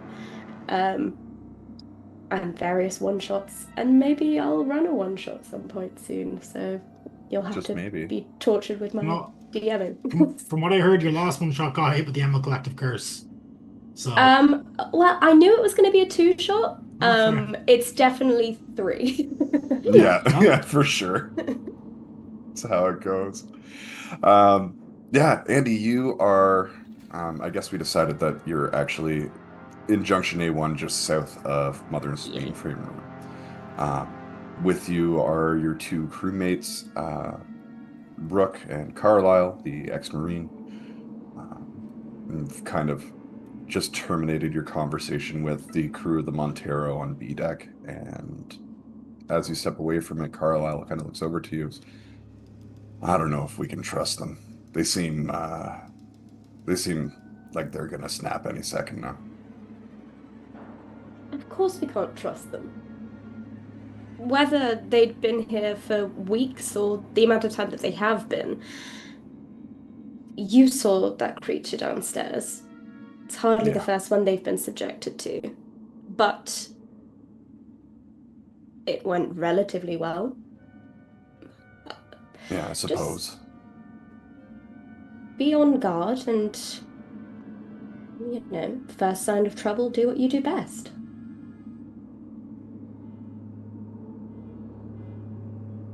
Rook kind of looks over to you and says, I don't. I think we have extra cause to be cautious as well. Not just anyone could have just forced those doors open. I think we're dealing with at least one synthetic as well. Do we have any manner of assessing that, other than the exhibition of extreme strength? I mean, not till we're face to face with them. All right. Do what you can to assess the situation when we're face to face, but once we ascertain which one opened the doors, keep your eye on them. I think the captain seems relatively amenable, and this Nikolai is clearly just fed up of being on this ship and wants to play hero, so we can work with that. Oliver will be... Well, let's give him a chance to show his true colors. Very good. Bridge should be just below us here, just down the ladder to B deck. I think that though she will lower her weapon as they approach the bridge, up until that point, they'll be on guard, and she will instruct them to have weapons drawn, keeping an eye out for any other creatures. The other crew mentioned mushroom guys and things like that. So while it's not something they've seen, she doesn't want to take any chances. They're pretty fun guys. Wait till you get to know them. Get out of here. Get out of here. Very good. And just due to the proximity of where you are on the ship compared to the rest of the crew, you would arrive a minute or so before they do. So when you arrive there, you enter into the bridge, and you see it in a rather sorry state. The hollow display table in the center of the room is shattered and just completely non-functional. The command station and sensor station, as well as the life support monitor, seem to be in reasonably good condition. There's a little bit of burn, like scorch marks and obvious physical damage to them, but they are operational. Pilot Station 1 is mostly intact, whereas Pilot Station 2 is pretty intensely physically damaged. It looks as though there's been an attempt made to kind of clean the pilot stations up, but they're not quite functional yet. Okay. Does it look like the crew that this cleanup attempt was done recently? Yeah, you can see amidst like the kind of thick layer of dust on the ground in here, there are recent footprints. All right. Well, they mentioned that they were potentially going to need the Cronus to actually get anywhere. So again, that's something workable. And I think she very intentionally doesn't stand at the command station or in the bridge in a kind of it moves towards the kind of sensor station and standing around the broken hollow display table as a kind of intentional show of force, to not suggest that she is entirely in control while she waits for them. Very good. Yeah, you can feel free to move yourself to the other side of the hollow display there if you want. Within minutes, the crews of the Montero and the Cronus arrive. And Damon, I believe you and Nikolai and Tigraine were leading the charge? Yep. Well, let's not emphasize charge here. Charge might not be the word I wanted. The stroll? Yeah, I would have been in front of Damon. Damon, are you handling more the rear a little bit? Kind of keeping an eye back there? He's behind Nikolai and Tigraine, but he's not in the rear. Reed seems to be taking that position. So Okay. he's more... He's directly behind those two because he's not expecting it to kick off, but he knows that if it does, he better be near the front. Okay. I just walked through. Oh no! I heard a knock on the door. You want to get up here with us on the map? Oh, I'm already up here. sorry. I moved it, but didn't. Yeah, because I was moving Russell up. I moved myself, but for some reason it just diverted me back. Oh I don't know no! what happened Craig there. moved us back earlier. Oh, right. Yeah. Oliver, are you meaning to take a pit stop in the corporate suite, or is that just kind of where I dragged you? I think that's just kind of where you dragged me. All right. Lock him in. Lock him in. No! Yeah, so Reed should be in the back somewhere. Don't lock me in here with all of the expensive wine and upholstered furniture. Yeah. Actually, you know what? I think I'll deal with this fine. Many air vents are in there. Okay. I'll unsling the pulse rifle, but I'm holding it by the grip, the over bit where the sight is. You know, Yeah, the carry like a briefcase with the muzzle pointing behind us. All the while, I remember I've got an incendiary grenade in my vest. And I'm just walking in, like, stepping into the door like this. Listen, look at me holding briefcase, Natasha, and the magazine's out. Captain, we got company. Yes, company, exactly. Not targets, nor company, man. Tigraine just has a couple of different things like slung across her diagonally. So the blowtorch on her back and the shotgun diagonally kind of like across her front with her pistol on the side. So she's got everything there. She just doesn't have anything in her hands. And she'll be coming in behind Nikolai. Everything okay, Nikolai? Can we step in? Are they pointing rifles at me? If Carlisle had gone to do that, she would have shook her head. to keep Okay. weapons lowered. Okay. Yeah, you see him reach, but he stops. Yeah. It's not a hostile environment. Weapons down, Captain. Okay. Tell Diamond, weapons down. He's right here. Come on, Damon's Damon. pistol is drawn, but it's not pointed up. It's just kind of held to the side. Sorry, Okay. I can't put away my weapons. These guns are out forever. Excuse him and his tiny marine plane. He's seen real men in action and now wants to be like the soldiers. It's very endearing, actually. But in the sense of safety, and I'm checking the scanner, everybody stay still, please. And I'm just doing a wee circle, 360 circle if there's anything moving yours. Not within 100 feet or so. Up and down. Blip on the edges, anywhere? Nothing within 100 feet in any direction right now. Okay. And listen, Captain Barzetti, I hope you don't mind. I'm going to re-engage the magazine into my rifle because I feel naked right now. Thank you. Sorry. There's an alien entity on my keyboard. Shoot it. It's a face hugger. Sorry, she. Yes. Fair enough.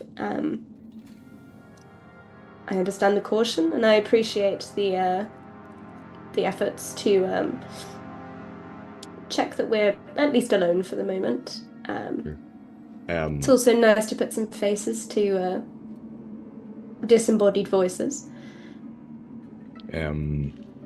Nikolai will on his heel, and I'm watching the door. There's the two air vents. We know that there's no motion here, at least for now.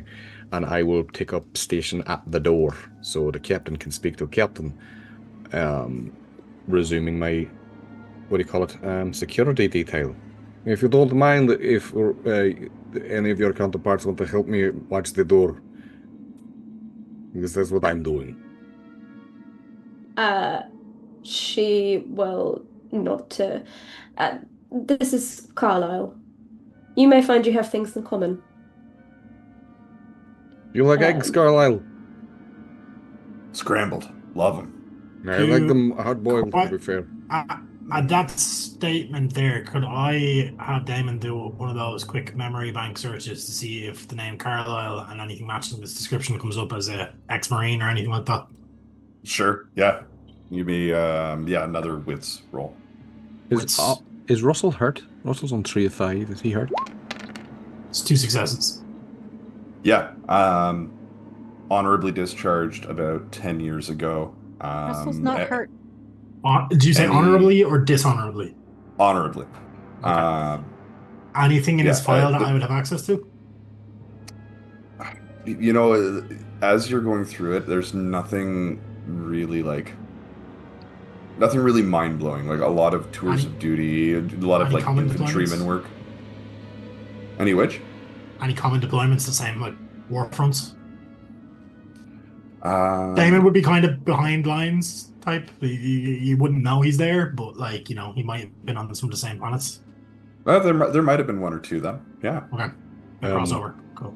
To retcon as well, I'm putting on a limp on my leg. Okay. Just to give that Hozo Geertz, you know, like, oh look, I'm wounded. Look at me, oh. But I'm sizing him and Rook moving about. You know, whenever you see Marines sizing each other up, like thank you, you know. Yeah, absolutely. Are they sporting? They got to pushing too many pencils. Yes, they got to pushing too much. How are they armed? Yeah, how are they armed? Are they sporting any injuries, any facial scars? Do they look like they've seen combat? Is Nikolai... Carlisle definitely does. Okay. He would have a smart gun kind of in the stowed position on his back right now. But he's also got like a pulse rifle on a shoulder strap. You can see he's probably got an array of grenades on him as well.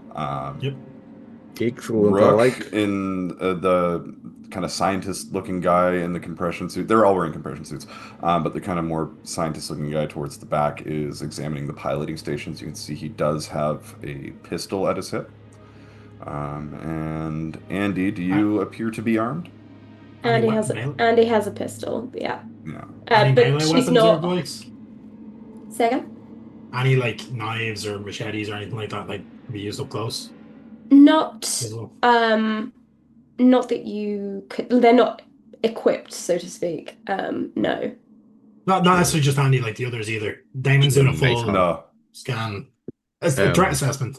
What's the term for obviously ocular pat down? Still Yeah, sounds they too don't. picky. They don't appear to have any kind of melee weapons with them now.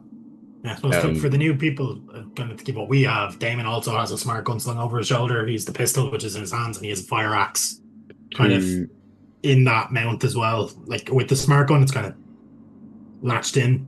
To try and for the Marines, I'm obviously sporting muscle discipline, keeping muzzle away from these new people. You know, just to let them know. You know, to give that sort of subconscious, yeah, they're not hostile type thing. And I'll even as a turn, I'll point to the floor. You know, proper muzzle discipline. Yeah, and the door is now my focus, and watching for any floaters. Nikolai, can you give me an observation roll?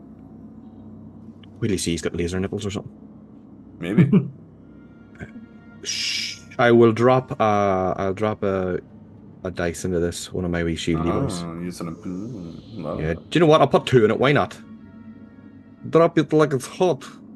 Let's go, not. Ooh, would you like to push it? Of course I would. Yeah, there you go. There's your success.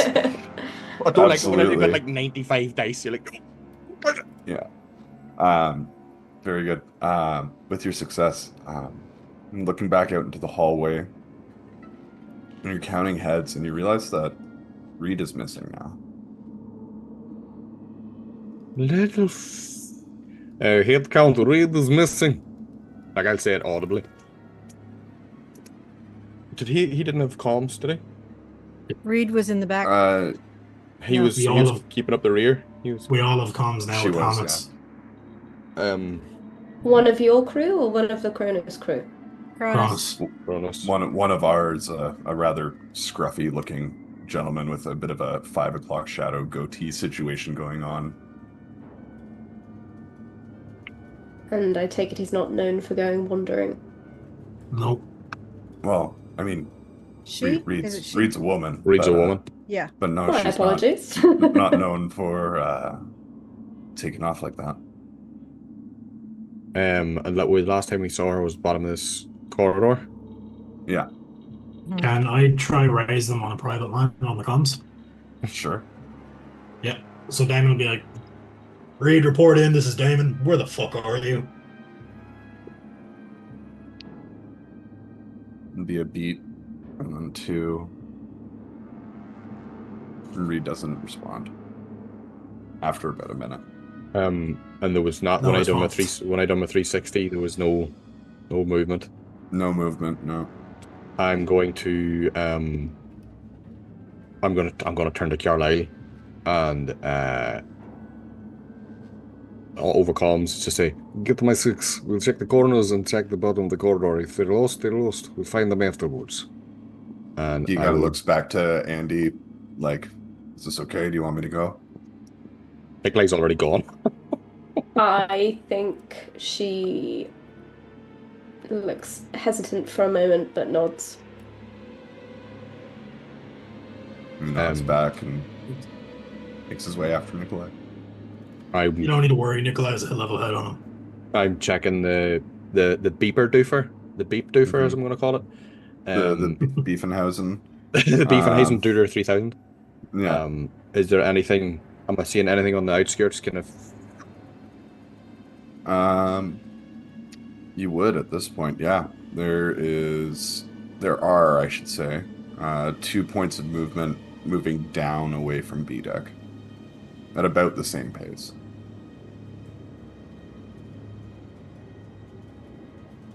You bastard! And are they, like in very close proximity, or is it like a cartoon? No, it's kind of at like the edge of your motion sensor. And in fact, after a moment, it just kind of like hits the edge of the display, and then it disappears. We can't move now. Ask Mother to track this car. I'll retreat back, and I'll go back to the door. Reed has been, I believe, abducted by one of the NPCs, aliens. Aliens. Not good. No, it's not good. Listen, did we need them for anything? Did they have Johns would anything? kind of step forward and, what do you mean she's gone? She was right behind us. How'd you lose her? This is all we need. On top of people dying, on top of people just invading the ship, he kind of gestures over to where Andy's standing. Now people are just straight up disappearing. Then great, and of course This it's is one of Johns, ours right? too, right? Of course, and stating So the obvious you- is just something else. You lost one of your crew members and you're blaming us. Interesting. Which of these tokens is John's, by the way? This This one? gentleman in the middle here. Yeah, Damon's gonna walk up to him, and he's gonna be like, "You need to keep your shit handled. This isn't the time to freak out." Damon, can you give me an Some you do. observation check? Yep. Does he have eye floaters? Does he have floaty eyeball? Oh. I can't push, so I'm gonna use an inspo. Sure.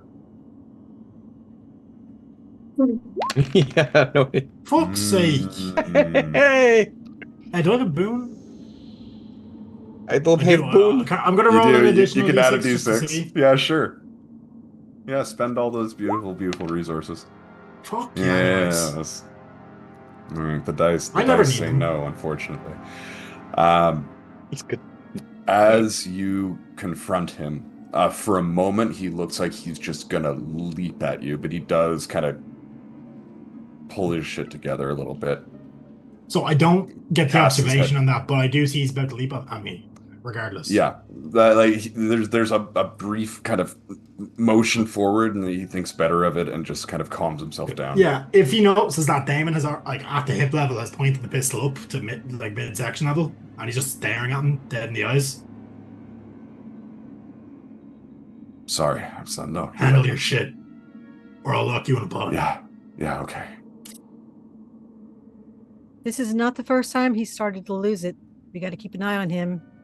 Could just be he's losing his mind, or he is infected. That was directly to Damon. Yep. Wait, didn't he get inoculated though? No, this was directly to Damon. So Damon's gonna toggle the comms back to just T-Green. He's like, next time he does this, I'm putting him back on ice. Willingly or not. I remember that we do have non-lethal restraints. You, We do. Nikolai, and I. We do, but I'd rather him be kept out of the way. I don't want him getting eaten either. Okay.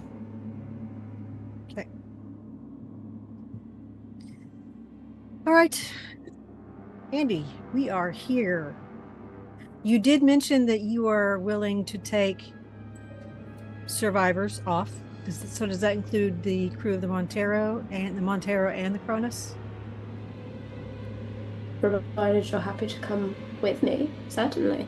I am here primarily for the crew of the Cronus, but I'm sure that there are benefits to you all making it off this ship as well. So, Out of curiosity here, where is it you'll be taking us?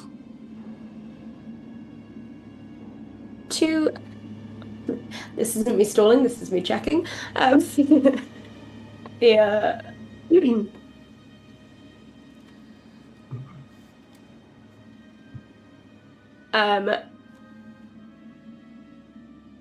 The science labs? Craig did tell me. Yeah. Where? The Jettison Science Labs? Not the science module, but the two smaller science labs. So, quick question. Oh, yep. Did you want to say something first? It was just that once we get off the Cronus with any surviving crew members, data, samples, we will be returning to a company rendezvous point to pass over all that they consider useful. Once again, which company is this? Oh, did I not mention? Seegson. I was right. What All right. can I say? So, big question. Where did you dock the ship at when you got in here? Where did I dock my ship? Yeah. That seems like a piece of information I wouldn't give people that are currently stranded on a floating ship. Yeah, so my question is, one, did you lock it down tight enough? And two, the umbilical cord was broken from what I remember. We had to get here through a land vehicle. Correct. We Land did have a vehicle? little mishap in the beginning, unfortunately. Land space vehicle. It's not a spaceship, okay? Okay, You know what I so- fucking meant. Wait a second. Wait. Wait. So was that Wait. your umbilical that was broken there? Yes. So you were here before us and then we came after you. That is correct. Okay. All right. Seems like you detached in a hurry. It was less that it happened in a hurry and more that it was a bit of a malfunction and Uh-huh. we needed to repair our ship. We needed the opportunity to still make it out of here. How long ago was this? I think it was 6 days ago, Craig. 5 days ago, you 5 arrived. days ago. And how long have we been on the Montero? Not the About Montero, a day the now. Cronus. About a day. About a We day haven't now. slept or anything either. Yeah. So No. you did I don't have to, but these guys must be on fumes. Oh, yeah. did your ship sustain some damage that you needed repairing? Is that what you were saying? What happened to it? In that Was it process attacked? of the we weren't attacked, no. It was just a technical issue that resulted in some damage when we had to leave the umbilical behind. Now, So, Wait a minute. so you're not connected to the ship. She didn't say that. Not via an umbilical, no. my next All right, question cool. is: What- do you have crew left aboard your ship? Because these things boarded ours when we were over here the last time. They were there waiting for us. As We have far no as idea I'm how they got aware, off. our onboard controls have locked down the ship, but it sounds as though that might not always be effective. I always assume they're in there. I will assume your ship has been compromised at this point. They We did travel kick through. one- They travel through vents. We did kick one out an airlock just a couple of hours ago and then Yeah. locked it down. So there's one out Big there one. roaming around. Pretty big. Pretty big one. Well, correct me if I'm wrong, but it seems to me that we are at least agreed on certain paths forward, one of which being that you all would like to get on the ship and get out of here. Seems like our ship's not exactly functioning properly for some reason, and Damon is kind of looking over towards Oliver as he says that. Yeah, Oliver's not going to notice because he's going to be looking out the windows to see if he sees their ship. Give me an observation check. Of course I can, and of course I We- will. Craig, just while that's happening, we noticed a blip on the Montero back when we were Couple of first traveling times. here. Yeah, a couple of Couple times times. to notice another ship. So Damon's starting to put two and two together here. Oh yeah. Mhm. And also somebody on the outside damaged our Fuck. comms array, maybe? I don't Yeah. know. We don't know when that happened. Yep. All right, cool. So my response to that is push. Beautiful. Yeah, get stressed. He gets stressed. No, you do spot the Montero. Okay. After all this time Montero. floating out in space, it takes you a little bit of time to kind of pinpoint it. But it looks like it's maybe half a kilometer out from the Cronus now. Oh wow, so our ship's not that far. What about their ship? Do we see it? No, you wouldn't No. see it from this point of view. Damn. You're either lucky or you thought ahead. Well, I consider it a method of watching and waiting and learning from experience. And probably an element of luck as well. Yes, there it is. That's what I was waiting for. My number one priority is to see that my crew can leave here safely. Then of course I would love at some point to reclaim the Montero, and I kind of point out, so I will absolutely, if we don't make any connection with it before we leave here, then at least have some pinpoint where it is, what its trajectory is, and I don't know if will you allow us to make any contacts with anyone once we're aboard your ship, or at what point will you allow that? No. At what point will you allow that? Because I know you have a rendezvous at some point, so you're in control of the communications over there. I don't want it to seem as though you're hostages. Therefore, of course, you can have access to communications. It would just be dependent on who you're communicating with. Can't exactly have Weyland-Yutani chasing after us. So if you're planning to flag them, that would be not ideal. Monitored communication with the outside world. That seems very not hostage to me. Oliver, shut the fuck up. When we're dealing with rival companies, I can understand this position, Oliver. So all right, cool. So I'm normally the one that's all about company money bullshit, but you're telling me that not having your little a company secret spill out, that for like what, money purposes, is worth more than all of our lives? We're not saying our lives. All right, cool. What if we wanted to say, hey, we need help, Weyland-Yutani, can I get some help? And they say no because they don't want their bottom lines taken. Which is crazy that I'm saying this. Not to interject here, but aren't you the one who put us all in danger for this little sideshow? Nikolai is speechless at this moment, just staring at Oliver like... So I don't think you're in any position to speak on lives being in danger over company business here. As far as you know, I didn't put you in any danger. Your orders. Yeah, my orders came from somebody else above. Yeah, and you're the one who insisted we have to take them. So Oliver, I would recommend to choose your next words very fucking carefully, unless you want to go out in airlock. And leaning against the hollow table, watching. Tigraine is watching Andie. Yeah, Tigraine is watching Andie. Oliver, you have an awful lot to say. Yes. Feel free to speak your mind on this. All right, so my mind is, yeah, I don't trust this.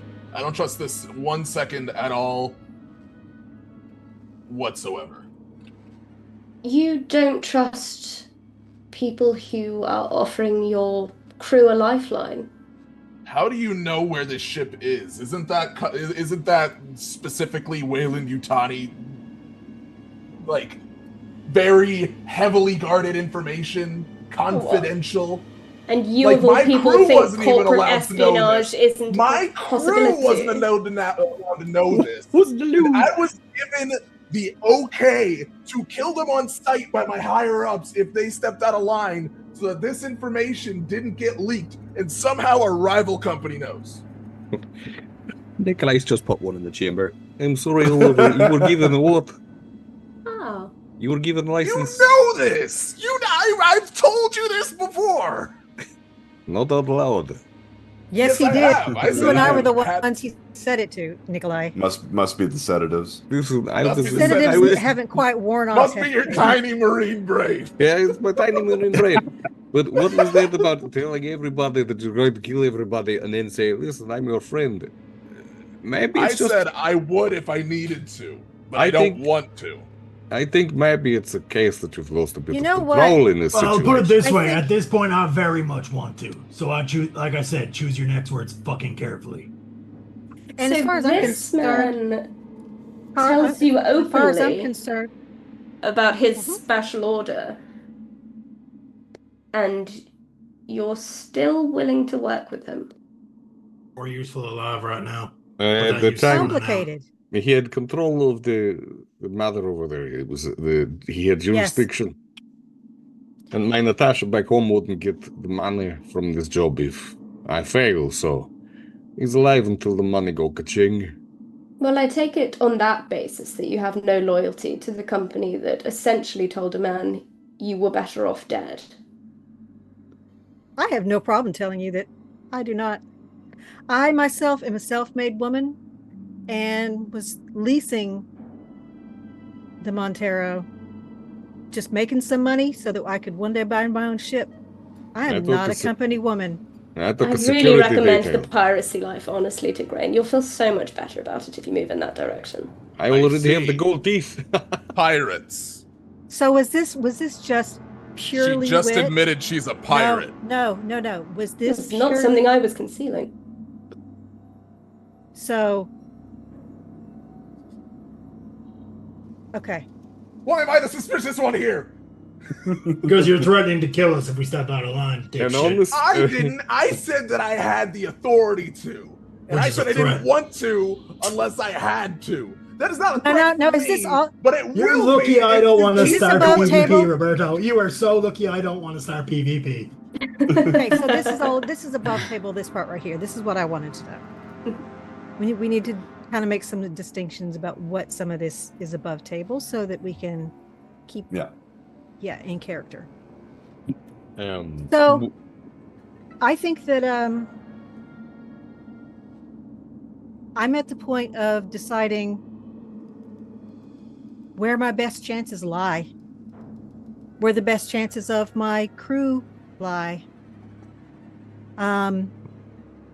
And I have no problem saying that I am not a Wayland Yutani shill like some people.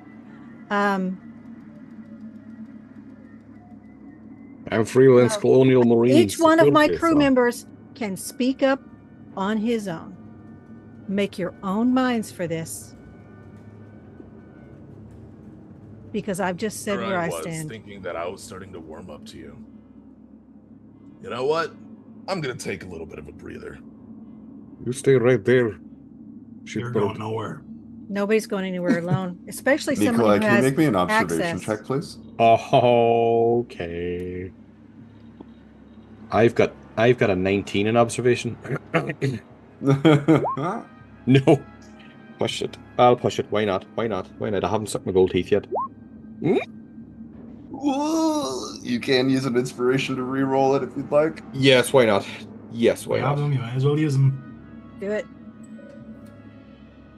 Push. Yes. Okay. 2 successes. Excellent. As Excellent. this conversation is kind of reaching a climax, your motion sensor, that's not a thing. Motion your motion, sensor. your motion sensor begins to ping multiple points of movement. And some of them are coming from the opposite end of B deck. Some of them seem as though they are coming from below. Probably 10 contacts. Do you have any more members and they're of- coming this way. We have 10? movement.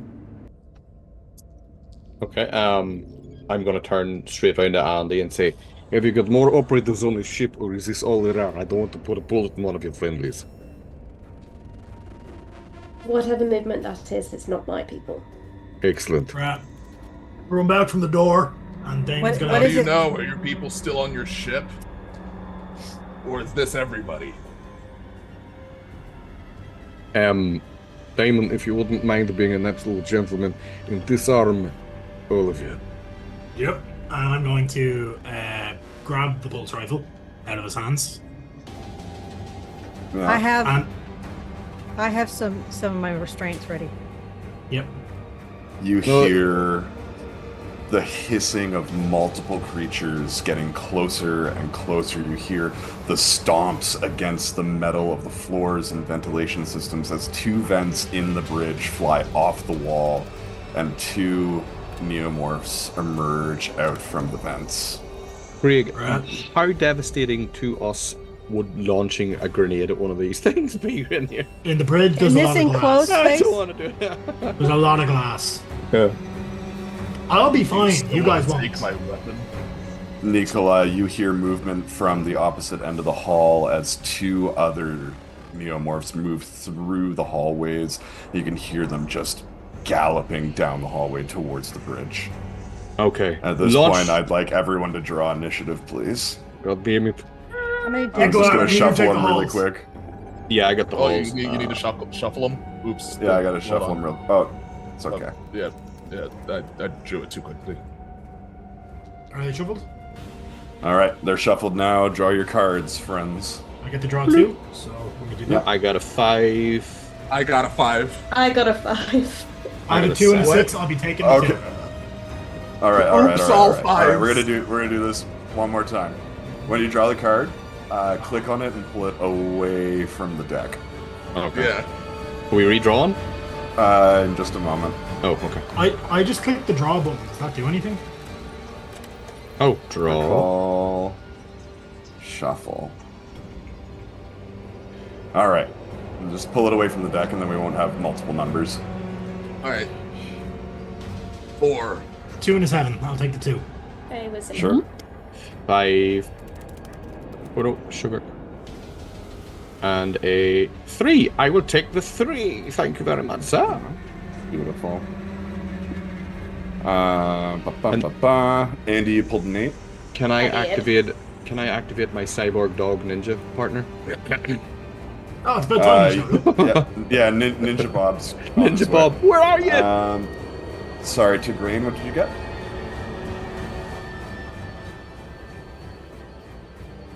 Tigraine disappeared as well. We've lost 2. No. Zoom might have dropped out.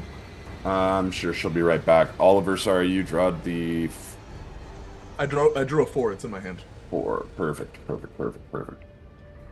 I drew a 3. Where do I get rid of that 3? How do I get rid of that 3? So, wait, what do we have so far? So I have 2, Nikolai's 3, Oliver's 4. And Andy The has 8. 8. I just need 2 grains. Russell. Oh, Russell, yes. Sorry, guys. It's storming here. Can you hear me? Yeah, we can Yeah. hear you. Oh. Oh, Alright, what about and- pathetic fallacy for that? She's gonna storm on class. My my internet was flashed off. So, is my camera gone? Yeah. Yeah. Yeah. Okay. All right. We have lost comms, Captain.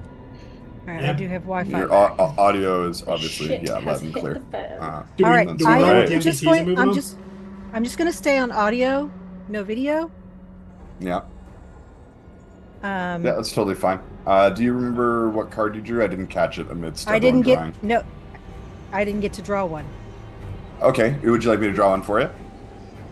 Let me see if I can draw now. No problem. Draw. I didn't see one come out. I didn't see one. It's Yeah, draw one for me because I didn't see one. Okay, no problem. I drew a 6. Do you have the draw 2 pick one No. feature? Nope. Okay, great. Here's the So reflexes. 6, and then I'm gonna. What did recall Russell all get? of these. What did Russell got a Russell get? 9, Okay. Russell 9. and now I'm gonna draw cards for my boys. My sweet, sweet boys. Okay. Big mother. Alright, so this guy's got a 10 and 6. This guy's got a 3 and a 9. This guy's got an 8 and a 2. 7 and 5. Too bad I So, didn't alright. write those down. Craig, could you repeat those? Yep. Okay, so as I'm putting them into initiative here, bottom right alien has a 2 and an 8. He's going to go after Damon, and then his second turn is going to be after Ali. Or Andy, excuse me. That was my last Dice Tales character. Yeah. Was that 7? So Andy has 7. No, 2 and 8. Andy has 8. Am Okay, my boyos going on my initiative? Yeah. Okay, so Andy and Carlisle and Rook. So bottom right is 2 and 8. Yep. Bottom left is 5 and 7. Top right is 3 and 9. 3. Oh, that's a 3. That's top right, is it? Yep, 3 and 9 is top right. And Yep. then top left has a 6 and a 10.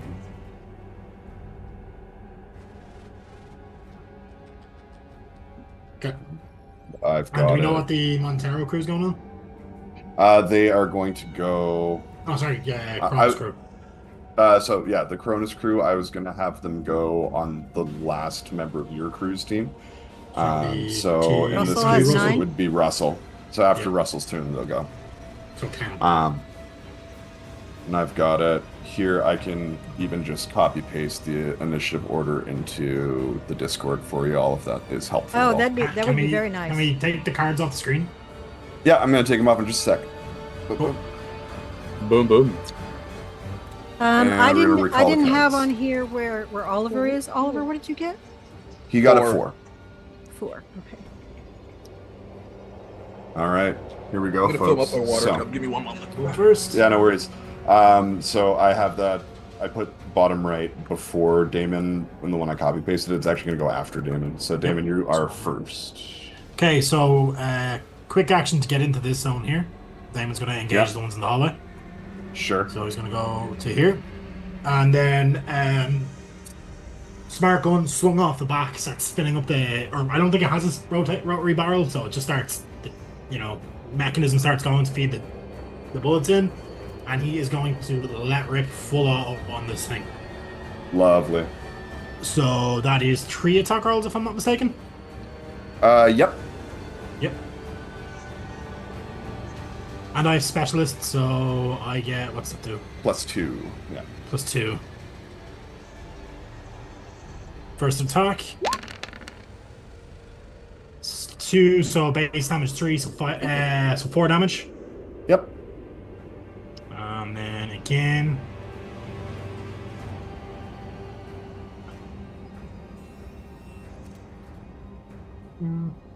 I just need a ammo check first before the second Oh one. yeah, sorry, Excuse me. I've rolled, but I'll. It's do okay. that again. All right. Yeah, I'm good. Okay, you're good. Second one's 1. No successes, so I'm down 1 on the ammo. Do I keep It's only if firing you or roll no? it's only if you roll a face hugger, you go down 1. Okay. Yeah, so that one's good. And then third shot.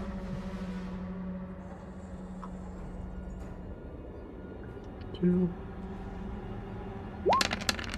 1 success. Oof. So that is 3. So it's 3. Well, 3, the 4, other ones and are 3, rolling I with think. less. 3, 4, and 3. Yeah. So I don't know why 2 of them are rolling less. Maybe that's just the way it's showing or something like that. But yeah, 3, 4, 3. So that is a total of 7, 10 points of damage on this guy here. Beautiful. Just Very, very good. shredding him. 10 points damage. Yeah, shredding him. Definitely doing some damage to him. That kind of thick hide is soaking up a fair amount of that damage. Are but, these big ones, or are they still the smaller ones? Not big ones. These ones are about the size of a human. Okay. That is it for me. And he's probably going to come at me now. Yeah, the one that you're firing at is going to move towards you. Can you roll me a d6, please? Yeah, so for 1d6. This might be my first damage taken in the campaign. 3. 3. Not 3. Why would you roll 3? Okay. No, it's kind of in the middle. I'm gonna attack you with 8 dice, though. It's kind of in the middle. Can I do close combat? Or to defend? You've used your quick action to get into the next zone, so I've not been actually attacked yet, so I didn't know how that works. yeah, no worries. I have armor. Well, I have a 2 armor as well, by the way. great. So I get one success. So it's going to use a deadly grab attack. Those last few feet of the hallway, it kind of goes down to all fours and just leaps through the air towards you, and jumps at you, grabs you, and begins dragging you away. So it is just going to do the 1 point of damage initially. If Does it it hits, does it get through my armor? It's just 1 point of damage in my armor. So 1 point of damage, so you soak it. Yeah. Fine. If it hits, the Neomorph immediately drags the victim into the next zone. Okay. Before releasing it, then the victim falls prone, drops any handheld items, and makes an immediate panic roll, which you ignore. Smart gun is mounted to me via the thing, though. Then you let go of the handle one, I guess. Yeah, I let go of the handle and it just kind of like Flings back around. Yeah, and it's going to drag you out into the next hallway. That is going to be all for its turn. Nikolai, you're up next. You've just seen Damon dragged down the hallway by one of these things. I'm at the Another door. 3 of them nearby. Damon swears really loudly in binary. 112115. Yeah. 1110111010. Wait. Right, Nikolai's throwing 5 and 9s and all that now. Okay. Tough. Okay.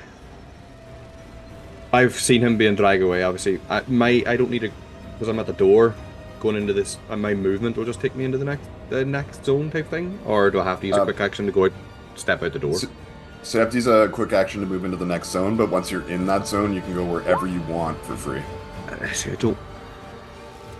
I want to save my quick action, and I think Damon can handle himself. I'm like, God damn it, Damon.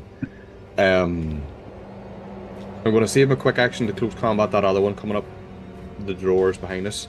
The one that's behind Tigraine, I've heard hissing come through the door, and she's a priority for me to keep alive. So I'm take aim at it and just blast it with full Altio, clicking the weapon Yoki. What's this? Range to target, adjacent or short? What does that mean? Difference? The macro options? Go. You'd be short range there, I think, because you're in the next zone. Yeah. I think you were all better if you're short range with a ranged weapon. I think that's what caused me to miss a dice because I did close range, but it's fine. I'll check submit, and there was Ooh, you succeed with panic. Give me a stress roll, please. Okay. Stress roll. Where is it? Is this a regular shot or is this a full auto? I'm only ever full auto or burst, the 3 burst. Beep, beep, beep. Sure. A 3. A 3. So as you make the shot, you do hit. You got armor piercing, so you're gonna do armor piercing 6. straight damage. And you get aggravated, which kind of makes sense. So all skill rolls based on empathy get -2 dice. Fine with me. Too bad, so sad. Too bad, so sad. And you can follow up with 2 more attacks. Yeah, and I will do the same again. Don't forget your ammo roll. I need your ammo check as well. Yes. Excuse me. Where is my ammo roll? It doesn't give me a button to click for my ammo roll. No, so your rifle will have a number beside ammo. And we just roll 3. that. Yeah, so you roll 3d6. If you roll any 1s, you lose 1 point. Oh, well, I have precise shooter, which means I get to roll 2 dice fewer than my ammo supply rating. Oh, amazing. So you just roll 1 point. I only have to roll 1d6. No problem. I only have to roll 1 as well. Click a 2. You're good. Excellent. And this time, why not? So I missed, I took shot and I got a wee bit panicky. I got aggravated. So the second shot will be at full auto. You say I hit it? Yeah, you did hit it. Now, the ones we fought before, does it look like I've done damage to it, or does it look like I've just winged it? Your armor piercing made the difference here. It did take the full 2 damage. Okay. I will do. No, I'll just do a normal one. Frigate. Why not? It's 2 more slaps. If you go full auto, it's boom anyways, I think. So you get the +2 either way. Yeah, I'll just hit normal. Short. Click. Don't need to add anything onto it. Oh yeah! 4 damage. So it's 6 all in. I'll take 1 more d6 for your ammo roll. I keep looking to my character sheet for that. So 3 again. Woo! There you go. Are you adding the +2 to that when you're doing it? I'm clicking it on. It's already added. Oh, is it right? Yeah, when you mouse over it, it shows you rolling d6, 1d6. Yeah, because my ranged combat's only 3. And then that other thing, Yeah, but I just click where it your says. agility. Yeah, I'm just clicking the M4 one, M4, like the big square beside the thing, and it adds it. Even Yeah, if but even that if doesn't down. add, that doesn't add the full auto automatically. Oh, I'm not doing full auto. Then you can only make Also, one roll- shot. Yeah. So yeah, when You it make gives you multiple shots, the option to add or remove dice, just give yourself +2. Oh, okay. Well then short. Technically, you should roll 4 more d6 because you've done full auto. And You know what? It's gonna die now anyway. What? Just die? Should I do? Okay, so when I add the dice, add dice to subtract whatever. Am I adding 4 to it then, Craig? No. Yes. 2 for your specialist. 2. I didn't add. I 2. didn't add them to the other 2, but sure. yes, you'd have 2 for specialist and then 2 for full auto. Oh, so yeah, Should be so adding 4. +4. So I actually forgot to do that on mine as well, but yeah. Oh well. We just see all the extra ones will be all yours. beautiful. 2 more, and then I'll give you my ammo roll. D6. A 6. God damn it. 3. Wonderful. You have critically injured this Neomorph. Can you give me a d6 roll, please? Ooh. 1. A 1. It falls to the ground and stops moving. Sneaky thing. Hey, I'm just free action to shout out. It's not dead. Double tap. Okay. And then my quick action, I'm holding for if this thing charges me, I'm gonna slam its head into the wall. Sure. All right. Top right gets its first turn, and on its turn, it regains 1 hit point and rises again. And it is going to move towards Tigraine, the closest thing to it. Tigraine, can you roll me a d6, please?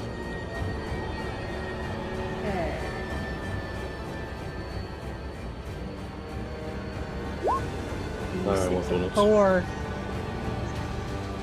That's not 4. good. 4 is the scream, is it now? No, 1 is the screen. Okay, so I'm going to attack Tigraine with 8 dice again. Oh god damn it. Quick action, kick it in space nards. I get 1 success, so I hit Tigraine. Would you like to try and defend? Yeah. Okay, yeah, it'll take your quick action, but yeah, just roll me a close combat. Okay. Adding nothing, correct? Correct. Oh, No Would successes. you like to push it? fucking course you would. Oh, Oh, okay. Inspo? Still Inspo, no. yeah. Okay, so now I will roll again, but I will add 1 die, correct? With the inspiration, it's just a reroll. It's just a reroll. Okay, so just hit close combat again. Yep. One There it success. is. That's good. That's real good. Because it was gonna use its leaping attack at you, so it kind of leaps the distance between the vent and you, and kind of goes to like land on top of you the way you saw it do to Nikolai not too long ago. Right. You're able to kind of bat it out of the way, or kind of maybe just kind of nimbly get out of the way of it as it attacks.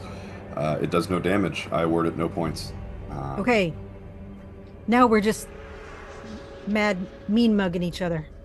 Yeah, just. Yeah, absolutely. Oliver, you are up next. All right. How does the movement work with moving between zones again?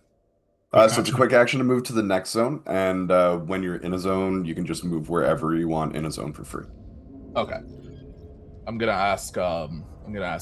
Andie, once again, is there anybody else on the ship, or are they in your ship? None of my people, apart from the ones that are in this room, are on this ship. Damn it. Back in 2 I'm going seconds. to use my quick Yep. action to run through this door, and main action to run in here if possible. Yeah, definitely. Yeah, you can. So getting into the hallway would be a zone.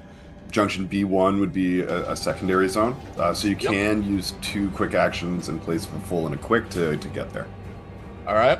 I'm gonna make sure to like close the doors behind me and everything. Sure. Yeah.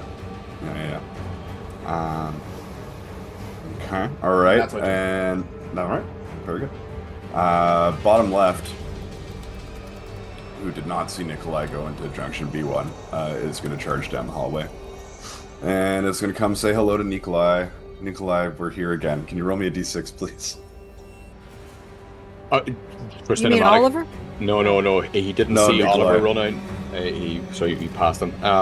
For cinematic view, Nikolai's turning around with the smile, sucking his gold teeth to get rid of that stress level if I can. He's just like, Sure, come yeah. out to me, pretties. So I'll get, or what do I want to stay aggravated? I don't know. No. Okay, D6 rolled 3. 3, another deadly grab, so it leaps towards you. It's going to roll with 8.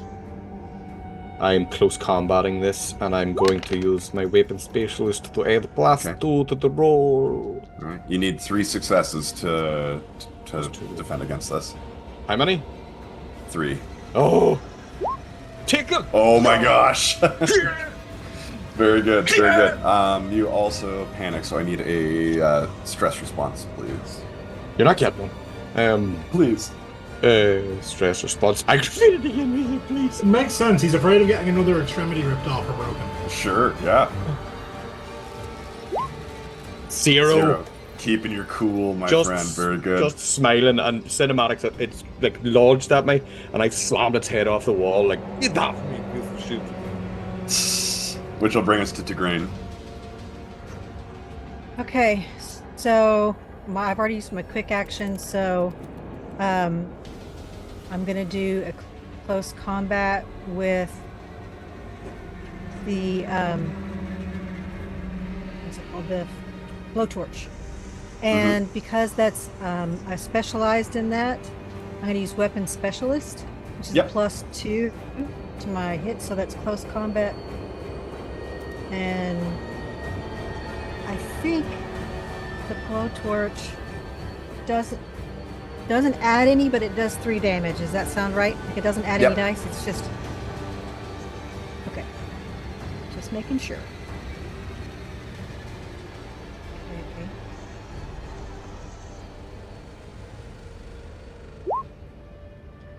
Okay, I'm gonna push this roll. Oh, yeah, I added the 2. I'm gonna push it. Ooh, All very right. good. So I hit it for, I got 2 there. So the first one is 3, Yep. and then the second one is 1 more, and that is fire. Yeah, 4 points of fire damage, and its armor is less against fire, as we know. So it will soak some, but not all of that. Okay, so and I'm gonna yell to Russell. Russell, get over here. And we'll see if Hi, he does. Captain. Very good. Up next, I think I got 2 guys. I'm pretty sure I got 2 guys. Yeah, I got top left and bottom left. Andy, this is the first time that you have seen one of these creatures.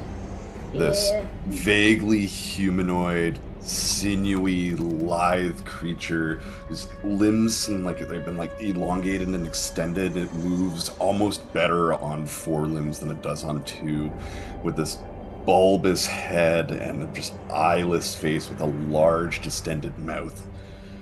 It clambers up out of the vent in front of you. And as it's the first time you're seeing one of these, can you give me a panic roll, please? Ow. Alright. Just had a cat stand on my chest. A panic roll, yes.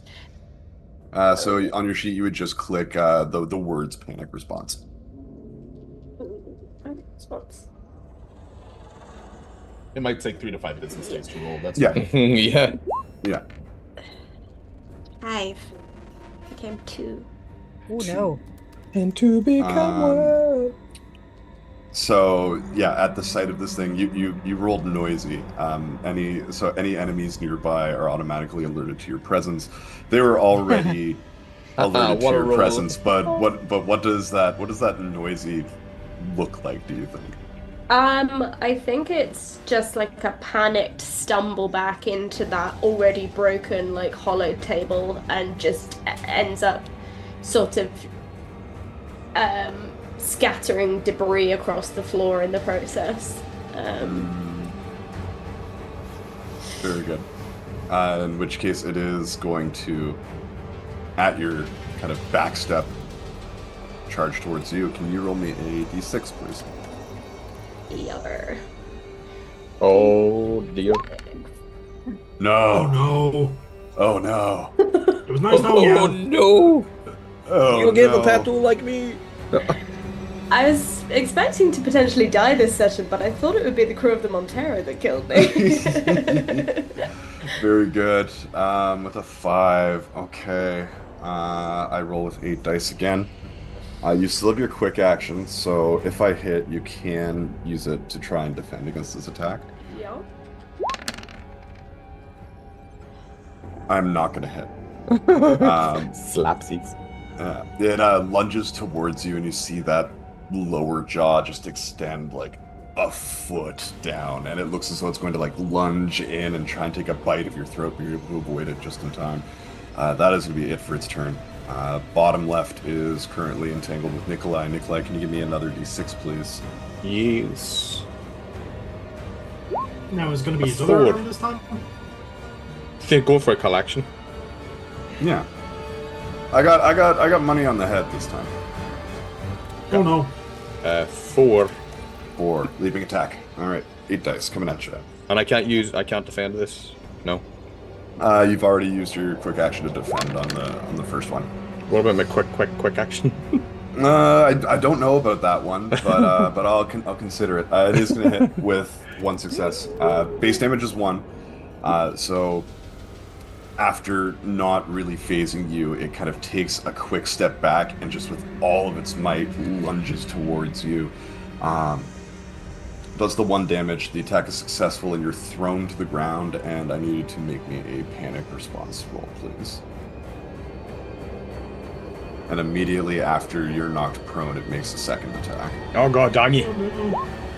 A 3 on my panic response. Can you roll anything but 3s on that on your responses? This is so hard. Twitchy, make an immediate supply roll for your guns ammo, please. Okay, so 1d6. 1d6. 1. Oh no! So yeah, it knocks the magazine out of your weapon, and you see a bunch of the rounds kind of spill across the ground. You've got more rounds for sure, but you've lost a little bit of it. I'm coming in with my second attack now. Damn you, bastard You're face. prone, which is going to give me a +2 on this. Oh, damn you. Roll with 10, so +2. I'm rolling 12d6. Oh my god. Oh god, bye. No successes, not one. Boss shit. This is my curse. I'll amass these huge dice pools and not roll 1 success, but that's great because Nikolai gets to stick around a little bit longer. That is going to be it for its turn. Andie, you're up next. I'm in melee with this guy. Is there a opportunity attack equivalent in this? So you can use your full action to retreat. You can get away from it without an opportunity attack, but if you want to hold on to that full action for your turn and just move away, you can, but it will take a swipe at you.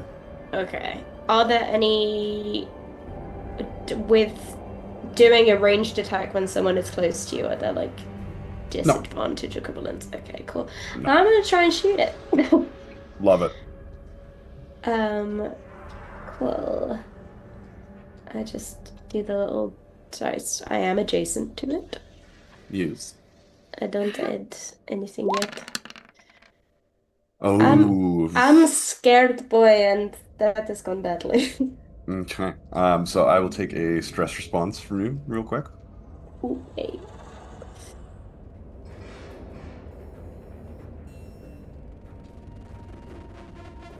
She's working on it. There we go. Yeah. Jumpy. When you push a skill roll, you gain +2 stress instead of +1. Speaking of, would you like to push that roll? Craig. Oh, -2 is the total. Excuse me, I just looked at the dice and ignored what Roll20 was telling me. So you're keeping your cool. So you can push that roll if you'd like. Give you another stress level. I don't think there's a button in the chat, so if you'd like to, you can just give yourself the extra level of stress manually and re-roll it. Sure. Why not? Stress sometimes means more damage. Yeah. I will try again. Nice. Cool, I've added the stress level. And 2 successes. Yes. So your pistol does a base damage of 1. It is armor piercing, yeah? It is, yeah. Yeah. It doesn't do a lot of damage, but it's armor piercing. Yeah. So you'll get 2 pips. So you do 2 points of damage, and it's going to ignore its armor, so it will not soak any of that. Cool. As my quick action, can I command Carlisle, because I can do that as a commander thing. Yeah. To help Nikolai. Yeah, absolutely. So you just make a command roll. Yeah.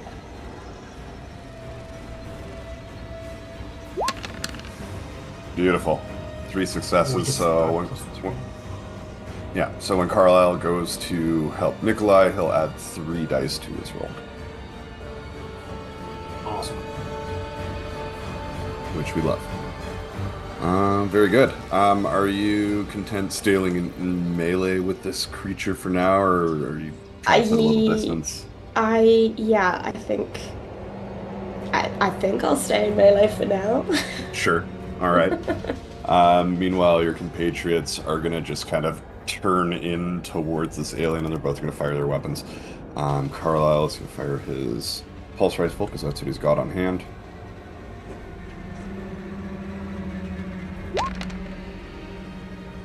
Gets 1 success. He'll tag it. It's not armor piercing, though, so it's going to soak most of the damage. Rook will turn around with his pistol. And he is... Yeah, he'll just try and shoot. Right in its head. It's not great with guns, but that's gonna be it. Okay, so he's gonna miss. Do another couple points there. Which will bring us back to bottom right. Damon, you're in the clutches of my good friend bottom right now. Could you give me a D6 roll, please? Sure.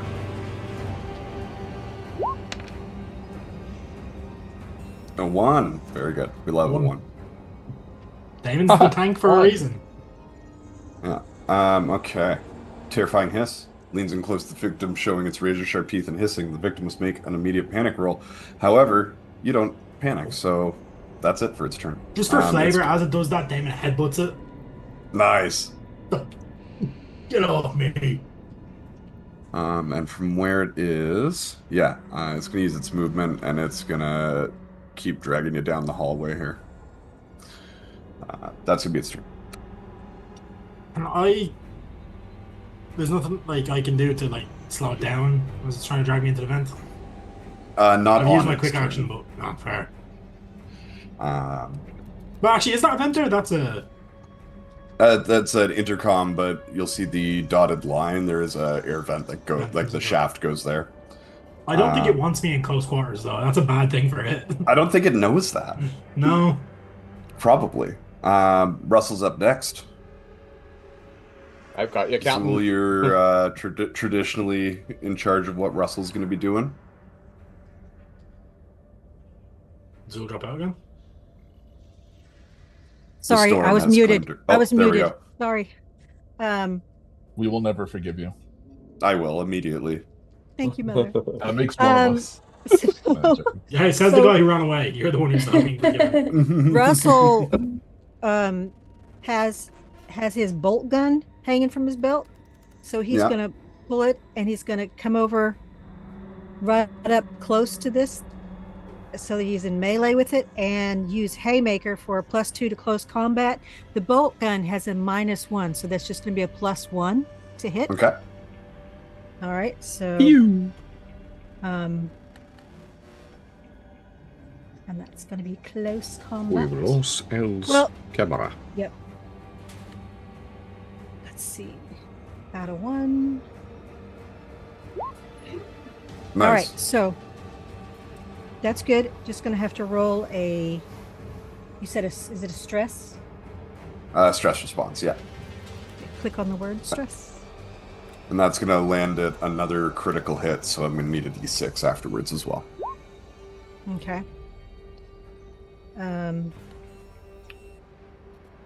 D6. A 1. A 1, beautiful. Russell's stress response is a 2, so he gets tunnel vision. Skill rolls based on wits gets -2 dice. As for the critical injury, He already. I think he already had tunnel. Yeah, I don't. You were running the sheets last time, and we were clearing some of these things, and he still has the tunnel vision and shakes, and I thought we cleared all that stuff. You're right. We ought to have. I've just cleared it now. Okay, so now he has tunnel vision. Got it, and that's a wits thing. All right, so the bolt gun was armor piercing, and it's a 3 when it hits. Yeah. So that means it hits for 4. Is that what it is? Yeah, it's going to hit for 4. Okay. How's it looking? It's going to take another critical injury, which you've rolled with the 1. As Russell gets up close and personal with the bolt gun, lands a shot right to the cranium of this thing. It falls over and lies down on the ground. Stops right. moving. That's where he's done. So he used both actions for this. Yes. Okay. Very good. And then I'm going to have the rest of the crew of the Cronus go. Flynn doesn't currently have a weapon. Clayton and Johns do, though. So I'm going to roll 5d6 for Johns. I don't trust John's Will gun anymore. 4d6. That's not unfounded, probably. I'm going to push it for Johns. 1 success. Clayton. I'm going to push it again. Push it. Am I stupid or where is Clayton? Right here. Oh, okay, never mind. I am stupid. Yeah. No, you're not stupid. You just didn't see her. Okay, so they're both going to land 1 hit. They both get 1 success. Unfortunately, the armor is going to soak up the damage from their shots, but they are doing their best. Are they going to stay where they are? Oh, yeah. Yeah, they're standing their ground. Okay. After they go. Top right rises again.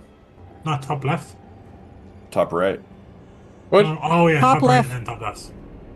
No, it's top right then. No. Top top right is right. 9, yeah, and then 10 is top left. Gotcha. Yeah. After that shot to the head that Russell delivered, it appeared dead for a moment, but it's risen again and is going to turn around and attack Russell back. Can you give me a d6 for Russell? Has he been dropped? He's been put down twice. No, that one's been put down once. One that you're fighting has been put down as well. Yeah, he should also have full health at this point. Oh no. Well, yeah, and I didn't know what his full health was. Yeah, it's I've got it up there to 5 now. Okay, that's excellent. 5 isn't good. That's the throat bite. Or is it arm? No, because that's on a No. table. Oh, that's not great. That's not good. He's not even here, Craig. It's not good. I'm not going to kill him. I'm just going to hurt him a little. Yeah. The Neomorph moves towards Russell. You're only going to hurt him a little. That throat, the jaw just distends like a clear foot between teeth and lunges towards Russell. It's going to do 3 points of damage and automatically trigger critical injury number 61. Which is That's my ruptured favorite jugular. dinosaur. Oh, Yep. fuck's Um, sake. The worst kind of injury. I'm only so, going to hurt yeah. him a little bit from the face up. Yeah, specifically from the neck. Like the face and the body are going to be okay. Russell has And been I dealt think a if I- fatal wound. If I'm not Okay. mistaken, from what we googled the last time this happened, you have 3 minutes from a ruptured jugular before you bleed out. The Yep. Kate just healed him. It closes up and sews itself. Okay. All right, so what do I So the roll? healing will not fix a critical injury. However, it will heal him and kind of stabilize him in other senses, where he can still act and do things, but he is sort of actively bleeding out. All right, so Craig, did- it looks like Al's cat is telling you to stop hurting Russell and be nice. They look concerned. Russ is going to heal for the full 4, so it's going to bring him back up to full. Okay. Yeah, that And he's adrenaline dealing with rush, the that. second wind. Yeah, Okay, so he has full, but he's still bleeding out. he's still bleeding out. Yeah. Okay. Uh, So is he like standing on the floor? Is he like no, not after that. Not right now. He might be able to get up on his next turn, but all right? So he's prone. Okay. yeah. Top left is then going to go, and it is going to repeat its attack at Andie. Andie, can you roll me a d6, please? Yep. Do I have to? Yeah, Oh. it's a 4. Stop rolling below a 3. Anything below a 3 is really bad. Above a 3. Above a 3. No, I meant, yeah, as in, yeah, I suppose, yeah. Yeah, and yeah, potatoes. I associate below with worse. Oh no. Oh Okay. no. Oh, sweet Mary in the bottom. Holy Oh. fuck. Right, see us later. We're all dead. Who's getting attacked? Andie is. Dude. This Peace creature out. rears back again and launches itself towards you, kind of just like over bending your back over the broken hollow display table as it does 4 points of damage. My question is it specifically going towards it because she heard it, or because, like, why not Rook? Why Yeah. not Carlisle? Because Craig There likes might- to torture me.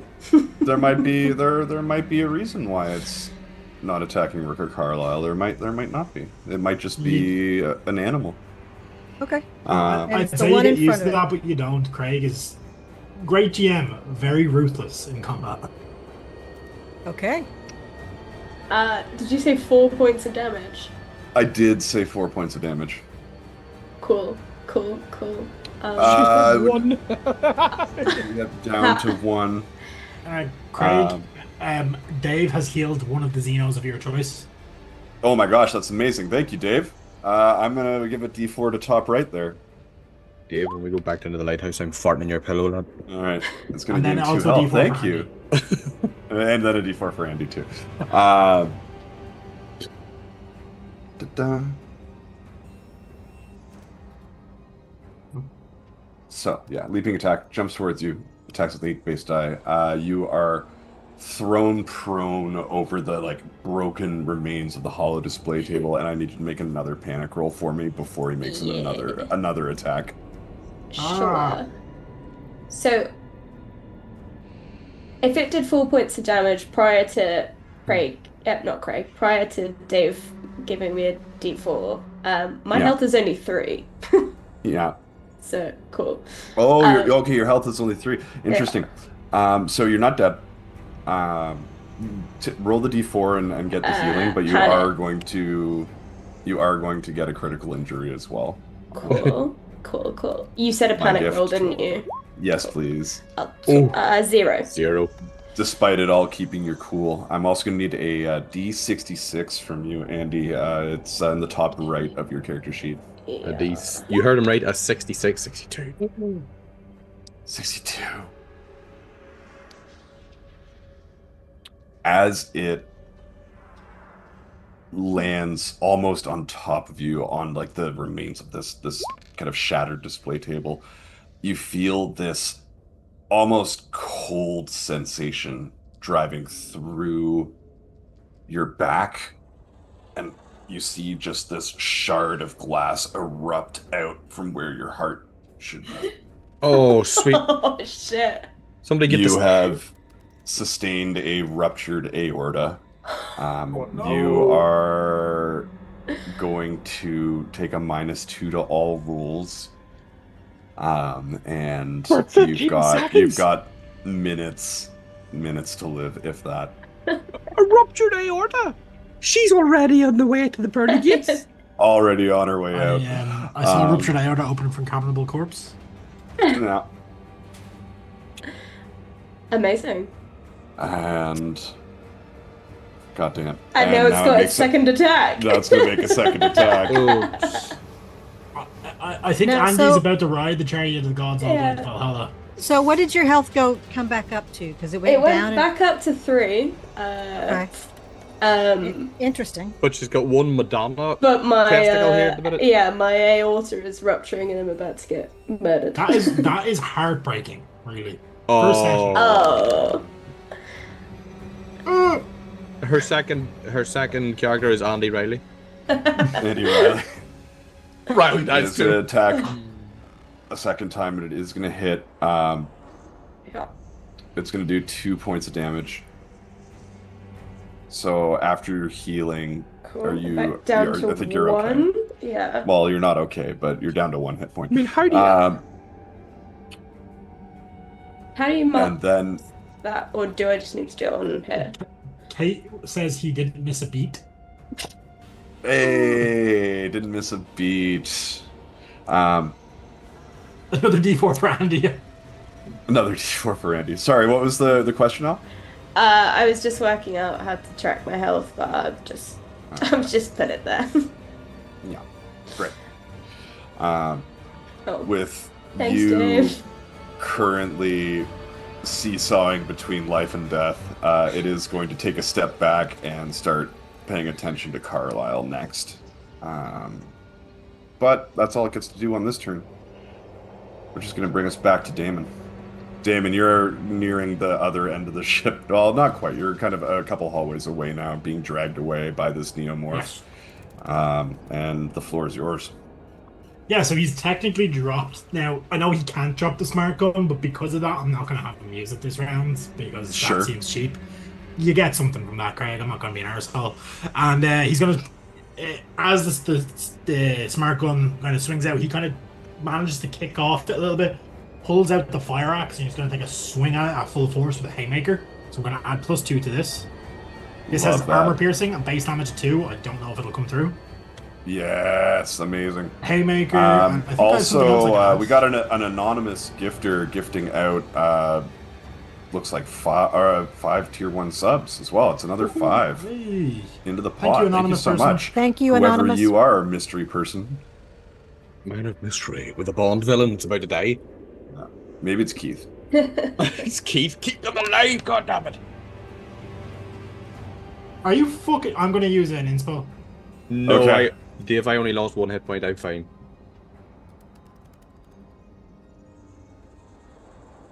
And they need 75 points of healing every second now. Oh, go... Or actually go fuck yourself. Dice roller. Look at that! No, that's so many dice. That's Just ridiculous. the- How does there not a single just- 6 in there? Because Just Nikolai the wasn't way using it. it's, just the way it's kind of got its arms around you. You like go to grab the fire axe and just can't get the motion for a swing. 14 D6 not and happening, not dude. a single 6. Like... Twice. This is I can't use another inspo, can I? In the fact that I can't push. Yeah, okay. Yeah, you can use Just another more. one. Just Sure. one. Just Oh, because I need to do something. impale Ali like a shish kebab, and he's like, "It's gonna shoot you." Of course. That's 2, 3, 4, 5 damage armor piercing. Beautiful. Nice. That's chop gonna it. do a. That's gonna give it a critical injury. Can you roll d6 for me, please? Yes, please be a good one. 3? 3. A 3. Desperate action. The Neomorph is severely wounded and cries out in alien fury. It immediately gets to perform a fast and a slow action outside the normal turn order. Can you roll me another d6 to determine when it does? Yep. I will just narrate what I do there then as well while that's rolling. So, what Baird or not Baird, Jesus, Damon basically does is Same guy. He's pretty much the same guy on paper. So Damon, he kind of kicks this thing off him as it's trying to drag him into the vent, and as it kind of turns around to try to grab him again, he takes the axe and he swings it straight down into that like dome of a head. Mm-hmm. Oh, like that hits it once, and because there's multiple dice, he kind of pulls it back out, takes another swing straight to the chest, and like Damon has superhuman strength, so he just kind of slams it back into that wall with that because he kind of drives it back, and then he just throws, because he's a haymaker, he just throws a haymaker, catching it in the jaw after the fact. Yeah, just almost like completely, almost separating the jaw. And like out he from hasn't under taken it. any physical damage from the thing, but it would have done something to him. So I can imagine at this point, like when it grabbed him, the claws kind of tore into the synthetic flesh in his face. Like the robotic jaw is starting to kind of show. Yeah, and it's got like this kind of like steady White, drip isn't of it? that kind of White milky liquid. hydraulic fluid. Yeah. Made in Taiwan. Made in Taiwan. With your he's fine physically, like no damage to his actual internal mechanisms, but the synthetic flesh is just kind of peeled back a bit. Yeah. Just got sliced a little bit on the on the plastiflesh. On a 1, it is going to try and escape. It's going to perform a fast and a slow action. I don't get opportunity attacks, I assume.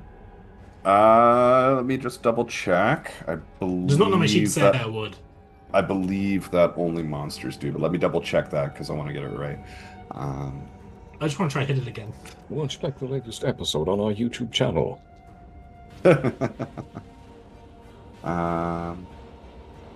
He's been waiting to use that axe on something. Absolutely. Yeah, because Nikolai stole it back. any creature can make a free close combat attack, so I was wrong. Characters can do it as well. Yep, close combat attack, so that'll be the axe again. Yep. I assume I don't add Haymaker to this? You do not. No, where my card sheet go? That's still 12d6, so a potential for massive damage. And not the way you've been rolling, bite. Hey, listen. One. 2 more damage though. Still two damage. armor piercing. Armor piercing, so yeah. And armor piercing, which is always appreciated. It is gonna land another critical injury on it. Can you roll me Come on. d6? Yep.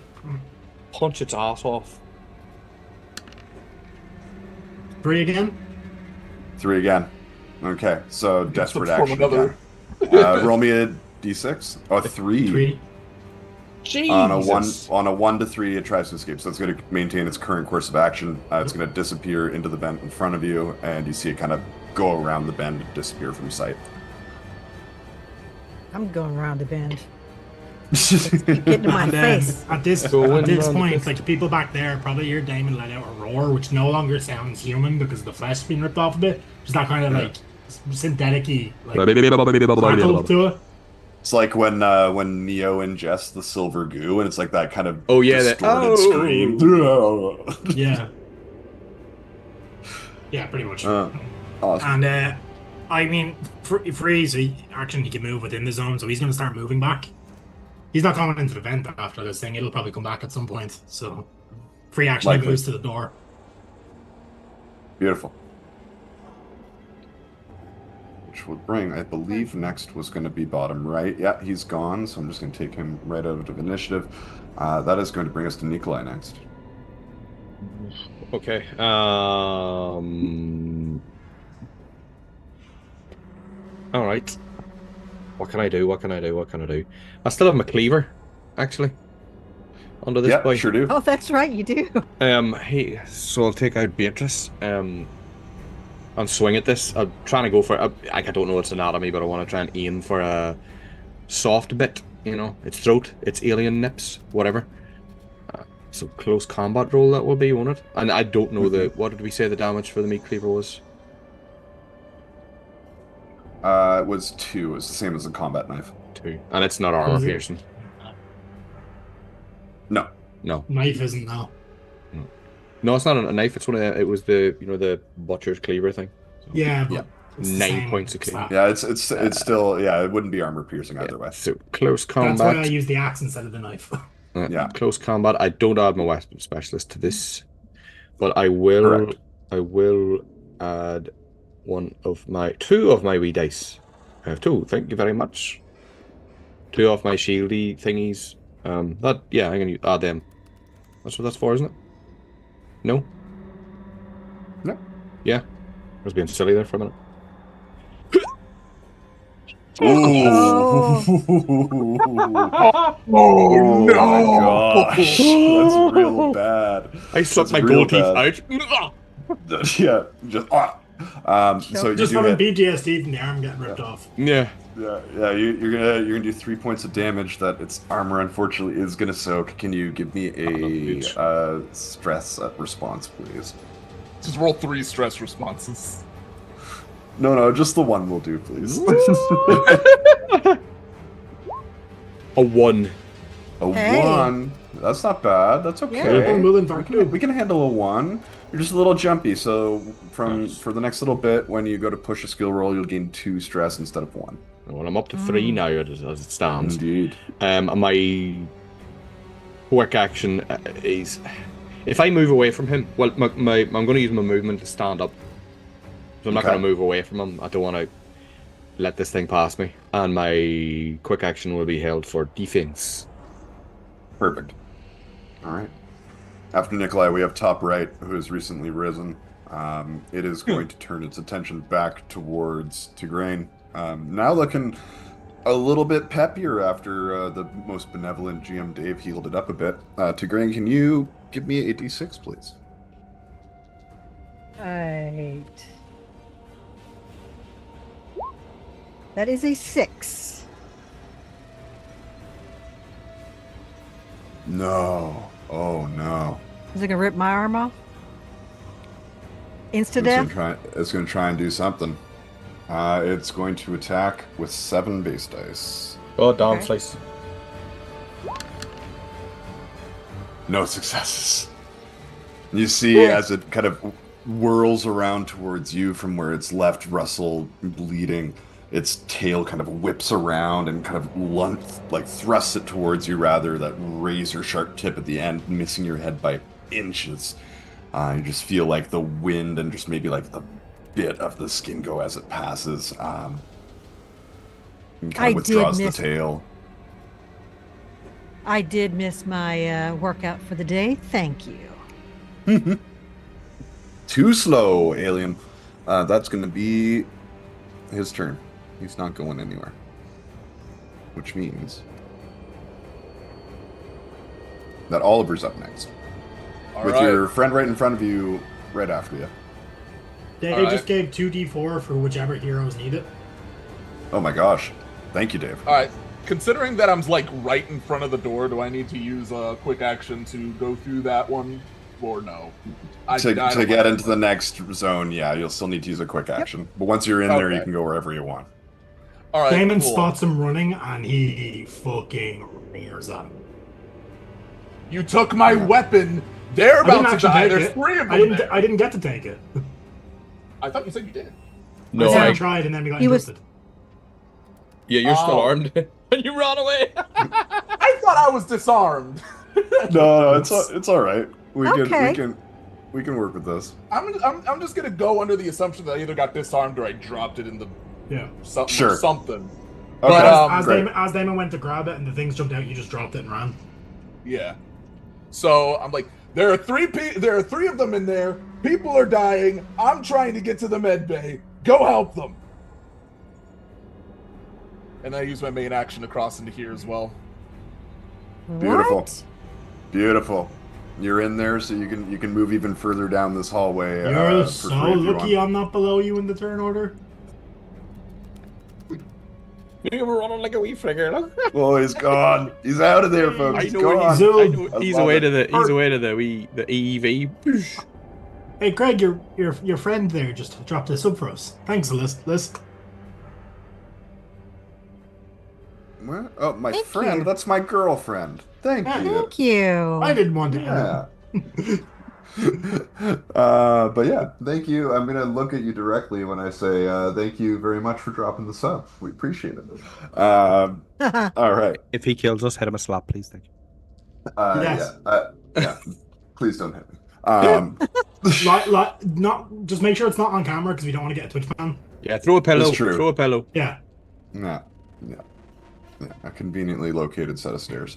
Very good. Oliver is hitting the bricks, which means that my good friend bottom left is going to go. Nikolai, can you give me another d6, please? Turns around and chases Oliver.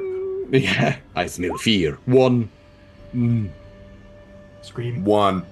Yep, it's going to make its hiss. So I need to make a panic attack as it rears down, just shows Panic that attack. teeth A panic and attack? hisses at He's you. already, a panic he's already response. having one. Right, hold on. There it is there. Click. And short musical interlude. Yep. Dun, dun, dun, dun, dun, dun, dun, dun, dun, dun, dun. 5. What? Uh-oh. Whoa, paranoid. Hold on. You cannot Yeah. You cannot give or receive help on skill rolls until your panic ends. Okay. So I had the +3 from his help. Well, he's not near me. I know how to give me it, so. Okay. And that's to be it for his turn. Just one cute little hiss, and then we're off to Tigraine. All right. I'm going to use my quick action for Haymaker. And so that's a +2. And then my weapon specialist with the blowtorch, that's another +2. Yep. So that's going to add 4 to my close combat roll. Absolutely. It's all or nothing, baby. All right. I got 3 with 1 face hugger. So I need to roll a stress Yep. response. And then you'll do 5 points of damage with ye old blowtorch, just scorching this thing. I think I clicked it. A 0. 0, keeping you Ah, cool in the face of this creature as you just char the entire right side of its elongated head. That's going to be another critical injury. Could you roll me a d6, please? This thing's getting slapped about. Oh yeah, Russell! It's like- And I'm meanwhile I'm yelling, Russell! But I'm not. It's a 4. It's a scratch, 4. Captain. Last breath. The Neomorph is mortally wounded and contorts wildly. On its next turn, it will try and kill the nearest victim, and then the beast dies. If it's wounded again before then, it dies instantly. Okay. Okay. Oh dear. So. Oh my gosh, is he up next? He's not up next. It's top left up next. Okay, so wait, that was top right, right? Yeah. Yep. It doesn't go. Okay. Yeah, it's It does goes have after. the critical injury now. Okay. We gotta be right sorry, back in a I second. meant to check. Are you gonna stay where you are? Or do you have any movement for this? turn? I am going to stay in its face. Great. Never back down. We gotta be right back a second ago. We're back down to what? Never give up. Top left. Now that Captain Andie is now otherwise occupied. Prostrate with a Is- shard of glass through my chest. Yeah. Andy, can you roll me a d6 for Sweet Carlisle, please? My boy. Uh-oh. 4. Oh boy. Oh no, my boy. Oh my boy. Like, My the boy. more this goes on, is the more I'm thinking Damon might be the only competent combatant here. I wouldn't say that. Very good. It's going to use its leaping attack. So it attacks. If Carlisle Dave with hadn't 8 healed dice. it, Apparently, He's Dave. the only one who can't get another one. killed. Carlisle is going to try and defend. Come on, boy. Okay. All right. okay. He's okay. It's got good reflexes. It's got decent reflexes. Yeah. Manages to. Hey, Mr. Mommy. Yeah. Craig healed another one. Okay, who Dave. Dave. Dave, Dave, thank you. Dave healed another one. Dave, that's so nice of you. Dave, I I'm wish you heal could the see my one that's face right now. currently- Did Dave I'm just gonna heal the heal? one If that's you currently going. Is Dave healing the what? the If you keep this xenomorphs. up, Dave, I'm going to spend my entire paycheck that I just got today on healing the players tomorrow. You won't be able to do any damage. We'll see. All right. That's it for No, I don't Top promise, left. Kate. I do need to survive. bottom left. Goes again. Nikolai, I need a D6, please. No. Well, my quick action, I still haven't used. This is true. Can I do that now before he does the or no? We just, You gotta wait to see if it hits before you defend. Before. 4. All right. So I'm rolling with 8 dice. 1 second. I got 2 successes, so you need So I to need get 2. two on your close combat. Okay. Now I get +2 from my weapon specialist. Not for close combat. Oh, not for close combat. For your gun, you do. So, come on, don't fuck me now.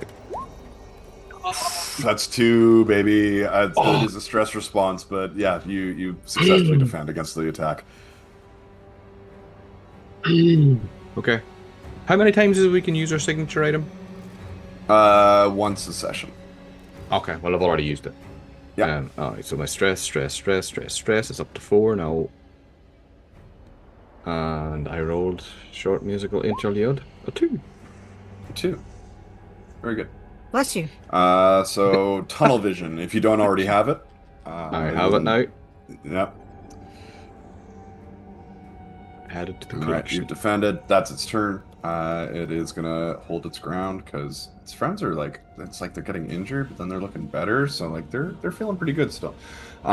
Which is gonna bring us to Andie. Andie, you are conscious. You still have all of your action economy. However, now there is a very large piece of glass sticking out of your chest. Can you do first aid on yourself as an action? Yeah, you can do a medical aid check on yourself. We did find, I don't have it in my inventory, but when we had our little secret session, we did find a med kit. Yeah, so that will stabilize you, but it won't heal the wound entirely. You will need further attention. But it will theoretically, if I roll well, stop me from immediately dying. From immediately dying, you're still very much going to bleed out. It's just a matter of how long now. By buying some time. Yeah. Sure. I will do that. Rook is going to use his quick action to help you. Okay. He's going to help like get you unskewered and like away from the table. Thanks, buddy. Which, if you know anything about medicine, you should never actually remove the Exactly. the thing. No, not in space fantasy. But space fantasy is fine. It's fine. It's great. Do I do a medical aid roll? Yes, please. Well, you snap the shaft off the arrow and leave the bolt to tip in. Everyone knows this. Is it a plus an extra 2 dice with the thing? With the med, and Med. then Rook helping you gives you an additional one as well, so +3. Okay. What I miss? Medical aid and Yeah. 3. And Oliver got eaten alive by a real xenomorph. Oh no. Okay, very good. So 2 2 successes, 1 stress. Yeah. So if you are missing any health, you can heal by 2. And then you're stabilized, but like the clock is still ticking on this wound. Okay. You'll also need to roll me a stress response, please. Stress response.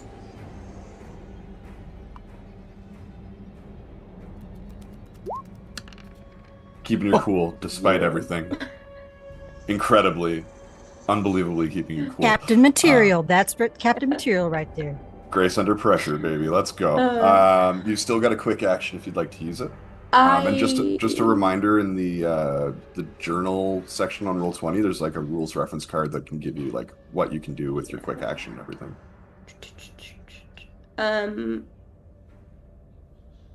I will probably do the reaction of defending against a potential combat attack. That makes a ton of sense to me. I would also hold on to it. Yeah. Very good.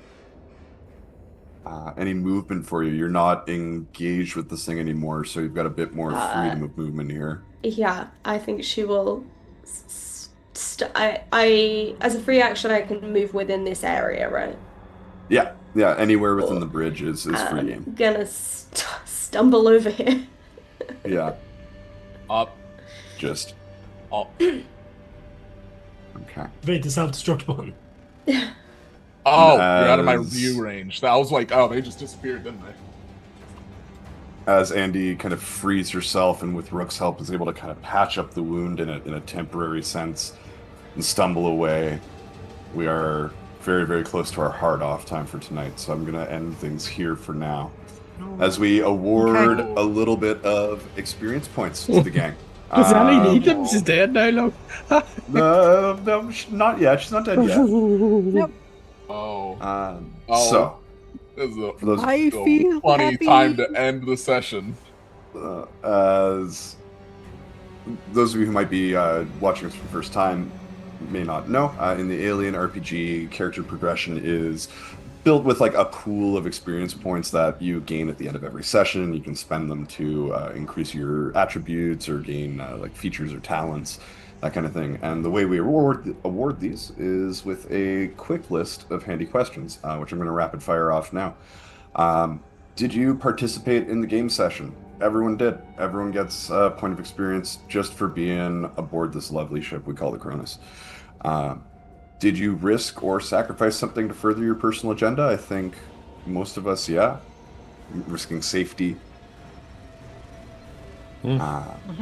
Did you risk your life for your buddy PC? Or did you challenge or stand up to your rival PC? If you answered yes to either of these, then you can get another point of experience I'm each. on 11. Did you make a panic roll? I think Nikolai and Andie were the only ones to make panic rolls this session, so there's a point of experience there. That's specifically panic and not stress. Specifically panic, yeah. Got it. Did you overcome a dangerous event using violent or non-violent means? I think that's a point all the way around again. Okay. Did you make a significant discovery or revelation? I think everyone, again, gets a point for that. Did you perform an extraordinary action of some kind? I think there's an argument around the table for this. Yes. Yeah, absolutely. And did you earn any money? No one got any dollars, so you get no XP for that. I honestly think there should be a character one there for when Roberto used Oliver to just run away with the shit at the fan, just like Yeah, I really like. Know what? Okay, That's yeah, below my Oliver, pay grade, I'm away. for getting the hell out of Dodge. I'm gonna award you a special one-time XP. Alright. got your back, boy. Before we end, can I do one thing Of course. to let it go? Since I'm pretty much out of the initiative, right? The combat's still happening, but I'm far away from the action. Can I? Yeah, do you're this real quick? getting out of Dodge. Yeah, go for it. All right, cool. I'm going to the escape pod. I knew it. I Yeah. knew it. The While I'm emergency on- escape vehicle. Yes. While Okay. while I'm in there, I am going to use my comms to say, "Mother, remove all permissions from everybody in the system except for me." There's a beat.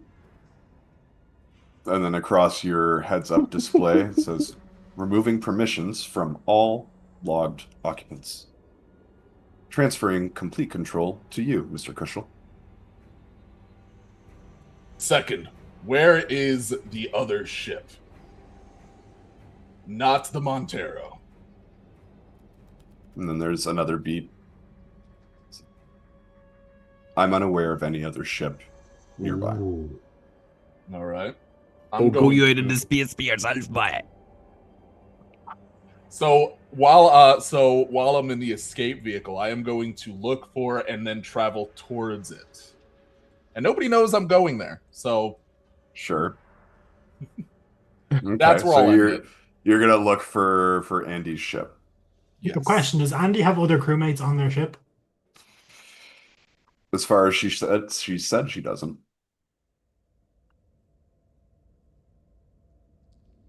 Take that But point with of that XP back little- off in there, please.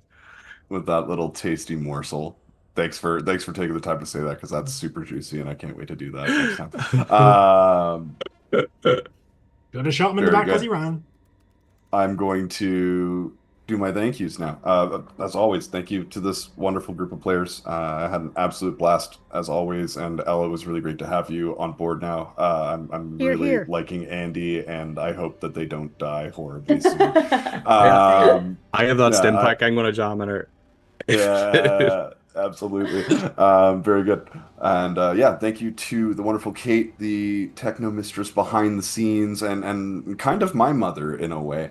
If you enjoyed what you saw today, we could not do it without Kate's efforts, and you can see a little link down below where you can leave a little tip for our techno mistress if you so wish. All of the maps used today were straight out of the Chariot of the Gods module by Free League Publishing, and all the music used today was from Tabletop Audio under his science fiction category on Roll20.